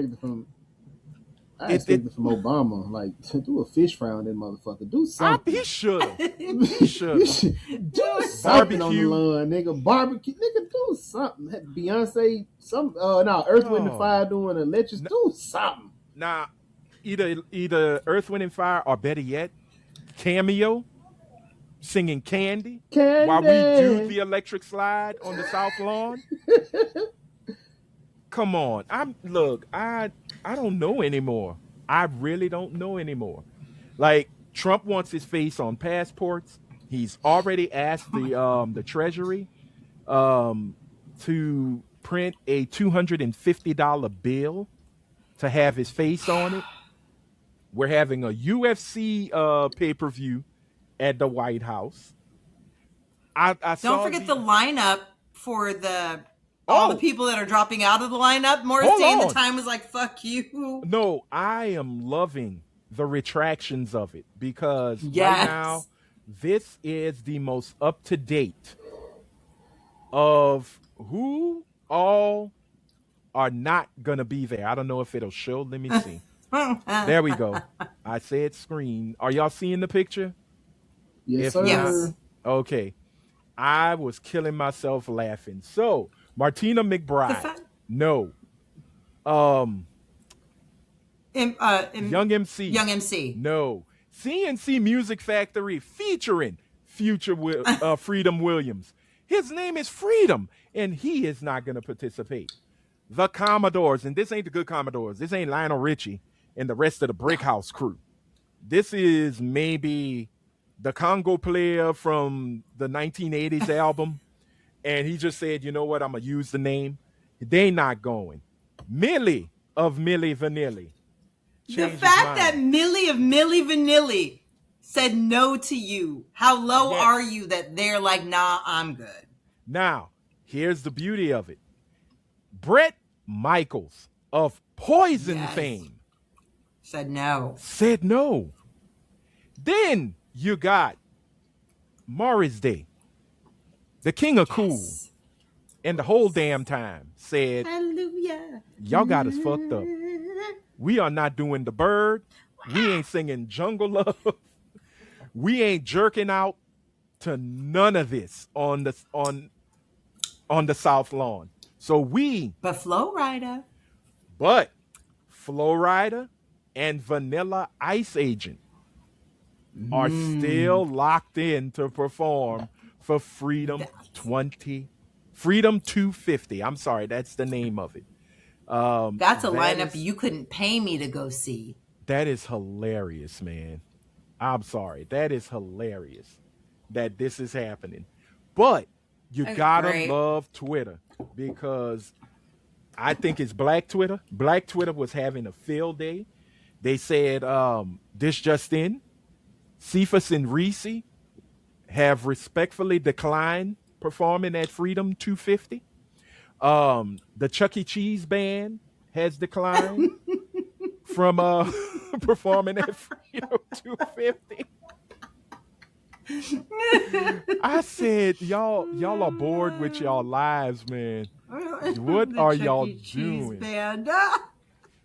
You know, I can see that happening, though. I can see them saying we got the Chuck E. Cheese band, and then being like, "Nah, we're good." And it's crazy, but Morris Day started it off saying, "Look, we didn't know this was going to have a political tinge to it, so we're not going to do it."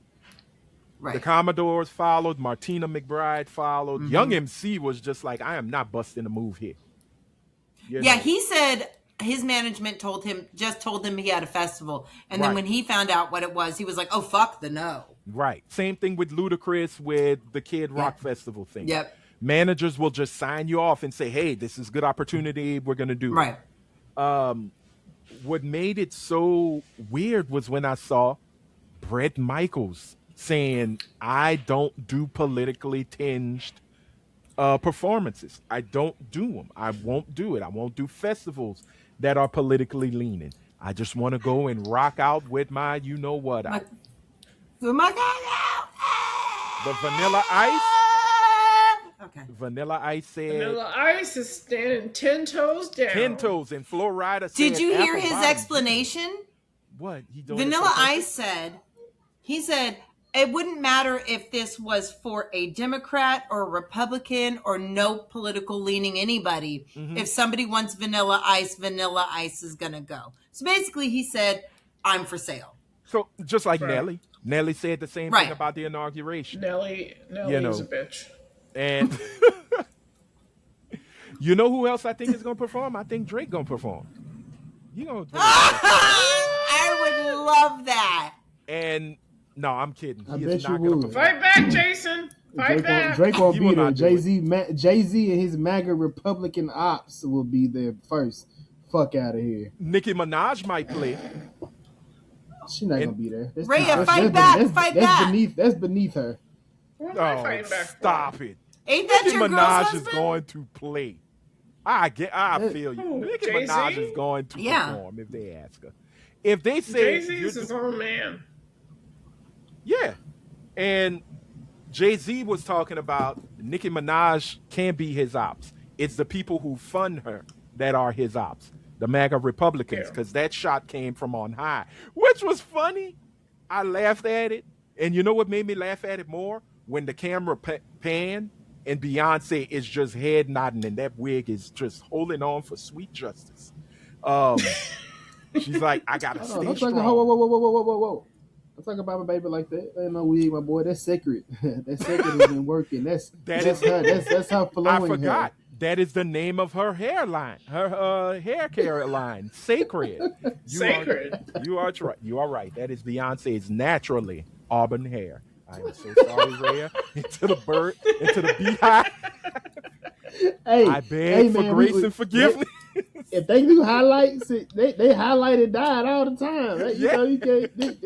Hey man, colors be coloring, man. It is the gold. It's a gold thread that run through her scalp. But no, when it grow out. I don't know who's gonna perform at this festival other than for nobody. Flo Rida's still strong. He did not say he wasn't gonna do it. Who's showing up for Flo Rida? All 10 people? No, he's got a success. He's got a lot of fans. Yes, but for that, how many black people do you think are actually going to show up, whether they like him? It's not even about black. It's about the money, and it's going to be more white than black folks. It's about green. Yeah, the money is there. He's getting paid, and I guarantee. No, I understand that. What I'm saying is, whether he has fans or not, black people who are his fans are not going to be showing up for that. No. Well, one, I think you got to pay to get in. I don't know. I'm all about the apple bottom jeans, boots with the fur, The whole club was looking at her. You know, she hit the floor. Stephen Miller. Next thing you know. No. That shit was wow. And you know, Stephen Miller is going to be dirty whining all up on Lindsey Graham. It's going to be a time. It's going to be a time. Time will be had. Dirty wine. It's going to be. The fact that woman thinks that Democrats are jealous of her man. Democrat women are jealous of her man and how hot he is. Yeah, have you not seen Stephen Miller? Girl, he is the Idris Elba of trolls. That man is debonair. I know you're fucking lying. You know he looked like Dobby from Harry Potter. Oh my man! No, he looks like Dobby. He does look like Dobby. Stephen Miller. Look at. Yep, look at Dobby. I gotta look him up. Look at Stephen I don't Miller. know who Stephen Miller is. That man is 38 years old. I think he's 38 now. He is, yeah. Oh, that guy! Oh my God, I saw a video about him. He's such a fucking troll. Yeah. He's so ugly. Yes. He's running the White House. He be talking about shit about people, but he is so fucking gross. Yep. That's who's running the White House. You have to, dead serious. That's who's running the White House. He's the emperor. That's scary. He is the one that is leading Trump is so on ugly. the ways to go. Yeah. Ain't it funny how the way you feel shows on your face? That is old Stephen Miller. Oh, man. God damn it. He looks like Megamind. He really does look like Megamind. I had a video about him recently, and it was really funny because he was talking about how fucking gross he looks. Yeah. Well, look. And his wife is like a Hispanic woman, isn't she? Something like that. I just know he had put. Woman? He was trying to protect her from the shooter and put her in front. I'll be your shield. And it was like, okay, buddy, whatever. If you are looking to get reparations from the White House with the Anti-Weaponization Fund, do not fill that form. You're probably not going to get $1 of it. Nope. There was a federal judge that put a kibosh on it for now, so we'll see where it goes. If you don't know what the fund is, it was created from the lawsuit that Donald Trump had placed on the IRS, aka himself. Our money. Himself and our money. Because of the leak of his tax forms, which, effed up, but we all found out that the man don't pay nothing in taxes. Period. Point blank. Finito. So he decides to sue the IRS. They were going to throw the case out because you're basically suing yourself. When you become the president, all government agencies are you. So they said, nope, we're going to drop the case. But I believe it was it the Treasury or it was one of the departments of finance. They came up with the Anti-Weaponization Fund, which in its coffer has 1.776 $1.776 billion, which will be used to pay folks who feel that the government was used against them, mainly in the Biden administration, especially if you were a J6er. So if I was young... And if you are an activist and your family member or whomever has been murdered by the government, it's not going to... No. You're not going to get it. You're just... It's not... This is for white people who love Trump and took a shit on what's her name's desk, Nancy Pelosi's desk. That's who it's for. And smeared it on the walls and broke windows and was crushing Capitol Police, beating them up, beating them with flags. Trying to murder Capitol Police. There are two Capitol Police officers who were there, who were a part of the whole situation that happened on January 6th, who are countersuing, and we will see where it goes. But I love how they said, no, we want the money. We're suing the Trump administration as well as the anti-weaponization bill, or fund, excuse me. It's not a bill, it's a fund. And they want to take the money and spread the wealth to the Capitol Police officers who were doing their jobs on January 6th. We'll see how it goes. But as far as we know, a federal judge put a stop on it. Republicans Can I say their names? Yes, please. Their names are Capitol Police Officer Harry Dunn, and he's retired, and active Metropolitan Police Department Officer Daniel Hodge. Okay. Hodge and Dunn. Matter of fact, Harry Dunn was running for office for a congressional seat, I believe. I'm hoping, I don't think he made it the first run, but if he's going back, I really hope people will rally around him and get him into Congress. But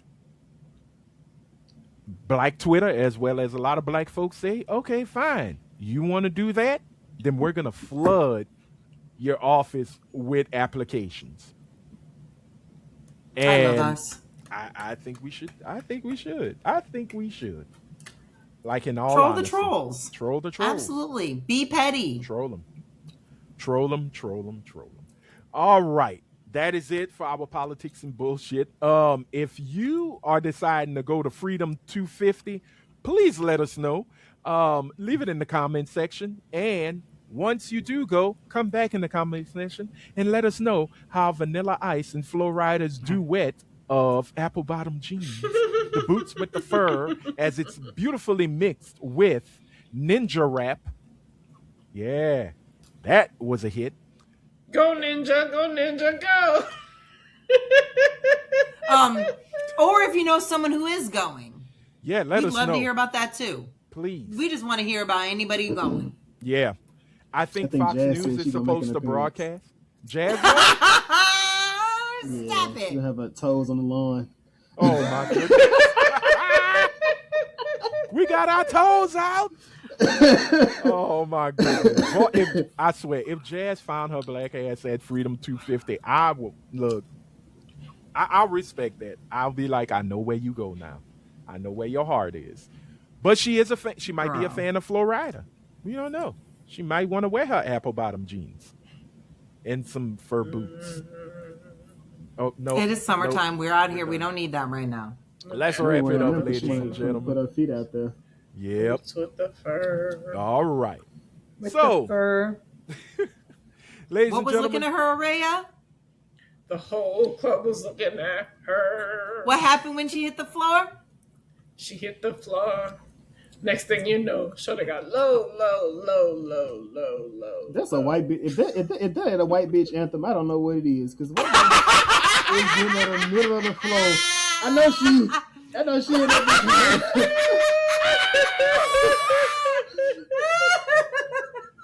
All right, that is it. We're done. All right, is that thing still playing? No. Okay. Or did it play? I don't know. This whole thing with Riverside is a mess. But we're gonna put a pin in it. We're gonna have to, Britt, if you don't mind, we're gonna move her tap corner to next week. Rhea, do you have a question of the pod? All right. I do. Let's knock the question of the pod and we're gonna close it out. So, ladies and gentlemen, it is time for our question of the pod, always given so beautifully by that lovely Rhea Sunshine, Miss Rhea Anderson. What do we have this week? Rhea? Okay. So I have a question of the pod, and it's giving so lovingly by myself. What is the one thing about me that you would warn other people about? So this question's about you? You? That's the question that I found at the pod. Oh, or about ourselves. Can your best friend answer this question, but it's about yourself? Okay. What's the one thing about you that other people will warn people about? Let's go with Anthony. Boy. I can be somewhat of a commitment phobe. Okay. I don't do commitments well as I should. So when you mean commitments, is it like, okay, we're having an event here at this time, at this day, is Anthony going to attend? Yeah, will he bring the potato salad? Probably, but probably not. Just go to the grocery store and get a container, just in case I don't. Mm-mm. I have a hard time keeping promises. That's my thing. Promises. Okay. Yes. Britt, what's the one thing that people warn people about you? She's crazier than she looks. That's fair.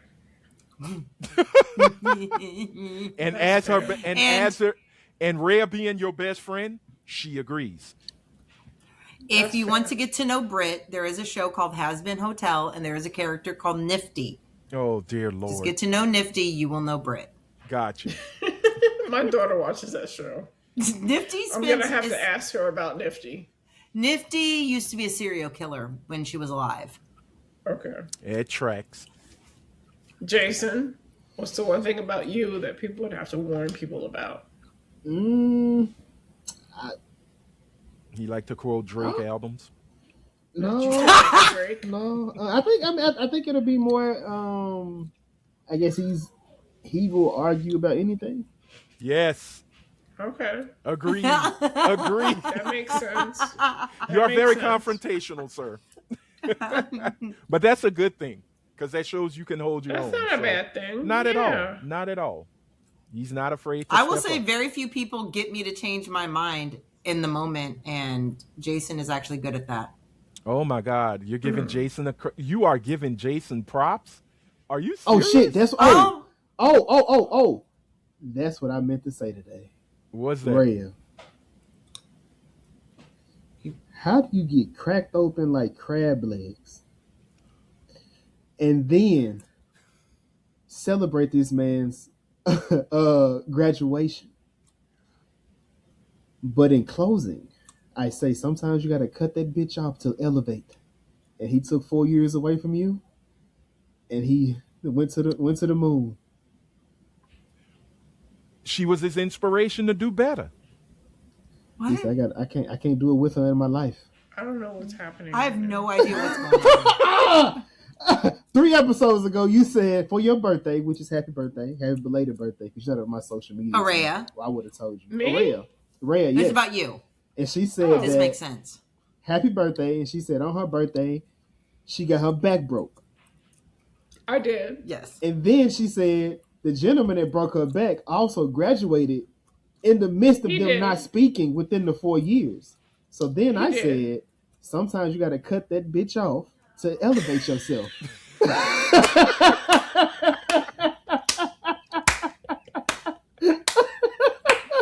As Rhea laughs,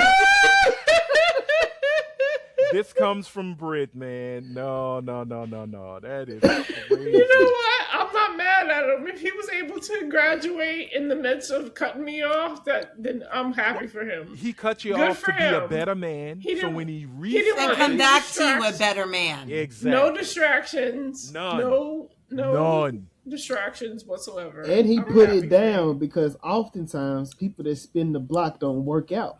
So it's a good thing, you know. So yeah. True that. Yeah. I'm not mad at him. What an amazing way to get out of being in trouble for ghosting somebody. True. You see, I was trying to do better. No, I know though. I know that. I know the game. I've used that one. You got to, but yes, it has to. You gotta, if I was a distraction and he had to remove me to accomplish his goal, I'm very happy for him. I can kind of take myself out of the situation and look at it objectively and say, okay, that's what you needed to do to get to where you're at today. I'm not mad at it. Yeah. Okay. So what is the one thing about you, Araya? Because I swear to God, girl, you have the open, and this is not a diss. You remind me of a toddler in the aspect of you truly believe the best in people when you do. You truly believe that. Absolutely. Yeah. You do. That's why I'm saying it's not a diss. It's something we lose as we get older. You have not lost that. No, I haven't. So I was able to not take it personally. I just thought that maybe I could have been a distraction. Mm-hmm. And I think that I was a distraction. So I think that this person was able to accomplish great things without me. And I'm fine with that. I would have left-eyed his bathroom, but that's fine. That's fine. Girl. All right. Wait, time out. How many bathrooms have you left-eyed? A few. I know her in and out. It's been a few. Oh, man. When I tell you. You ain't getting out this door unless you're dead. Wow. Yeah, there's been a few of those times. She's just constantly snitch on herself on a daily basis. Like, yeah, I did it. I feel great about it. Okay, girl. Well, look, we're going to put a pin in it before you incriminate yourself even more. And just thank everybody for checking this episode out. I am keeping my fingers crossed that it comes out well. We've had some technical difficulties, but hopefully this episode goes through fully. Fingers crossed. So. If not, Riverside, you and I shall be throwing blows, and I will win that fight because I'm gonna take my money back. Yeah, bitch. Want to thank Mr. Jason Wallace for being here with us. Thank you always. Before we close it out, Jason, please let folks know y'all already got 1,000 viewers. So let's get y'all to 2,000 subscribers. You know, they hit I wish I could say it like Pusha T, but I don't speak different languages. But y'all hit a milestone. Congratulations to hitting 1,000 subscribers. We want to get y'all to 2,000. And hopefully it'll trickle down to us like the Reagan administration. Well, appreciate y'all for having me on the podcast. As Anthony said, I am one half of the Was It Good Though podcast, where we review movies and TV shows. I do it with my sister. When seeing or listening to this episode, we would have dropped our 208th episode where we got to talk about I Love Boosters. We also would have had our Euphoria finale. It should have dropped. Possibly. I saw a clip of it. It should have. That should have dropped. It's been out. It's out. And possibly Anthony would have been a guest on the episode. We shall see what happens. So if you're looking at this and you see his face twice within that day, that's because he came through and got to chat with us about the Euphoria finale. But yeah, that's me. That's us. And I appreciate y'all for having us. And I definitely wish y'all the best, the blessings and happiness for you guys' podcast as well. And please hit me up if y'all ever need a guest. Oh, you know it. Thank you. I don't even know why we hit you up. Your ass got the link. Just drop. Just drop. Come on. Drop. All right.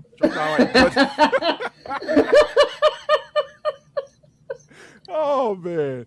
But no, man, y'all, you and Jazz are always welcome on here. Even if I don't say, hey, come on, y'all invited. Y'all could just walk on through. Y'all can be the Kramer. No, that is a bad. No, we don't want that. That's a bad one. You could be the Tommy and Cole of it and just come on. Bruh man. Live on the 5th floor. Come on in and get you a sandwich. Last but not least, hey, my people in Louisiana, the recall petition is still in effect. If you are real about that business of getting Jeff Landry as well as Liz Morrell out of these offices, please go to a signing event. Make sure you check out LouisianaDeservesBetter.com. With all this drama with our recording right now, I can't bring up the website. LouisianaDeservesBetter.com. Go check it out. See if there's an event for signing in your neck of the woods, and go put your name down, man. Make sure you have your voter registration card. If you don't have an actual card, you could print one from the Secretary of State website or get the Go Vote app. That is Go Vote, GEAUX. Yeah, we Louisiana. We don't spell things right. We get it. We like our little EAUX and all that mess. Get that app and make sure that your voting status is active. If it is inactive, you get your ass to your clerk of court and you re-register to vote.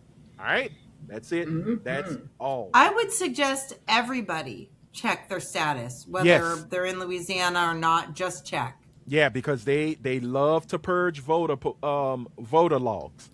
And here in Louisiana, I've mentioned it before, they have taken almost 500,000 voters off the roll. So get your buns active in this voting. Do your civic duty, y'all. Do the civic duty. Go vote. But be educated about your vote. You can vote with your heart, yes, but also vote with some intellect. Study. No PhD needed. No PhD needed. Cheyenne Bryant can vote. If she can vote, so can you. Right? All right. Can I just say from the California perspective, so right now Javier Becerra is the front runner on the Democratic side, and the Republican is not Sheriff Scumbag. Okay. The good thing is that is the two people at the top, because once again, California is not a two-party system. It's just the two vote top for whoever candidates. You want. Right. Gotcha. Right.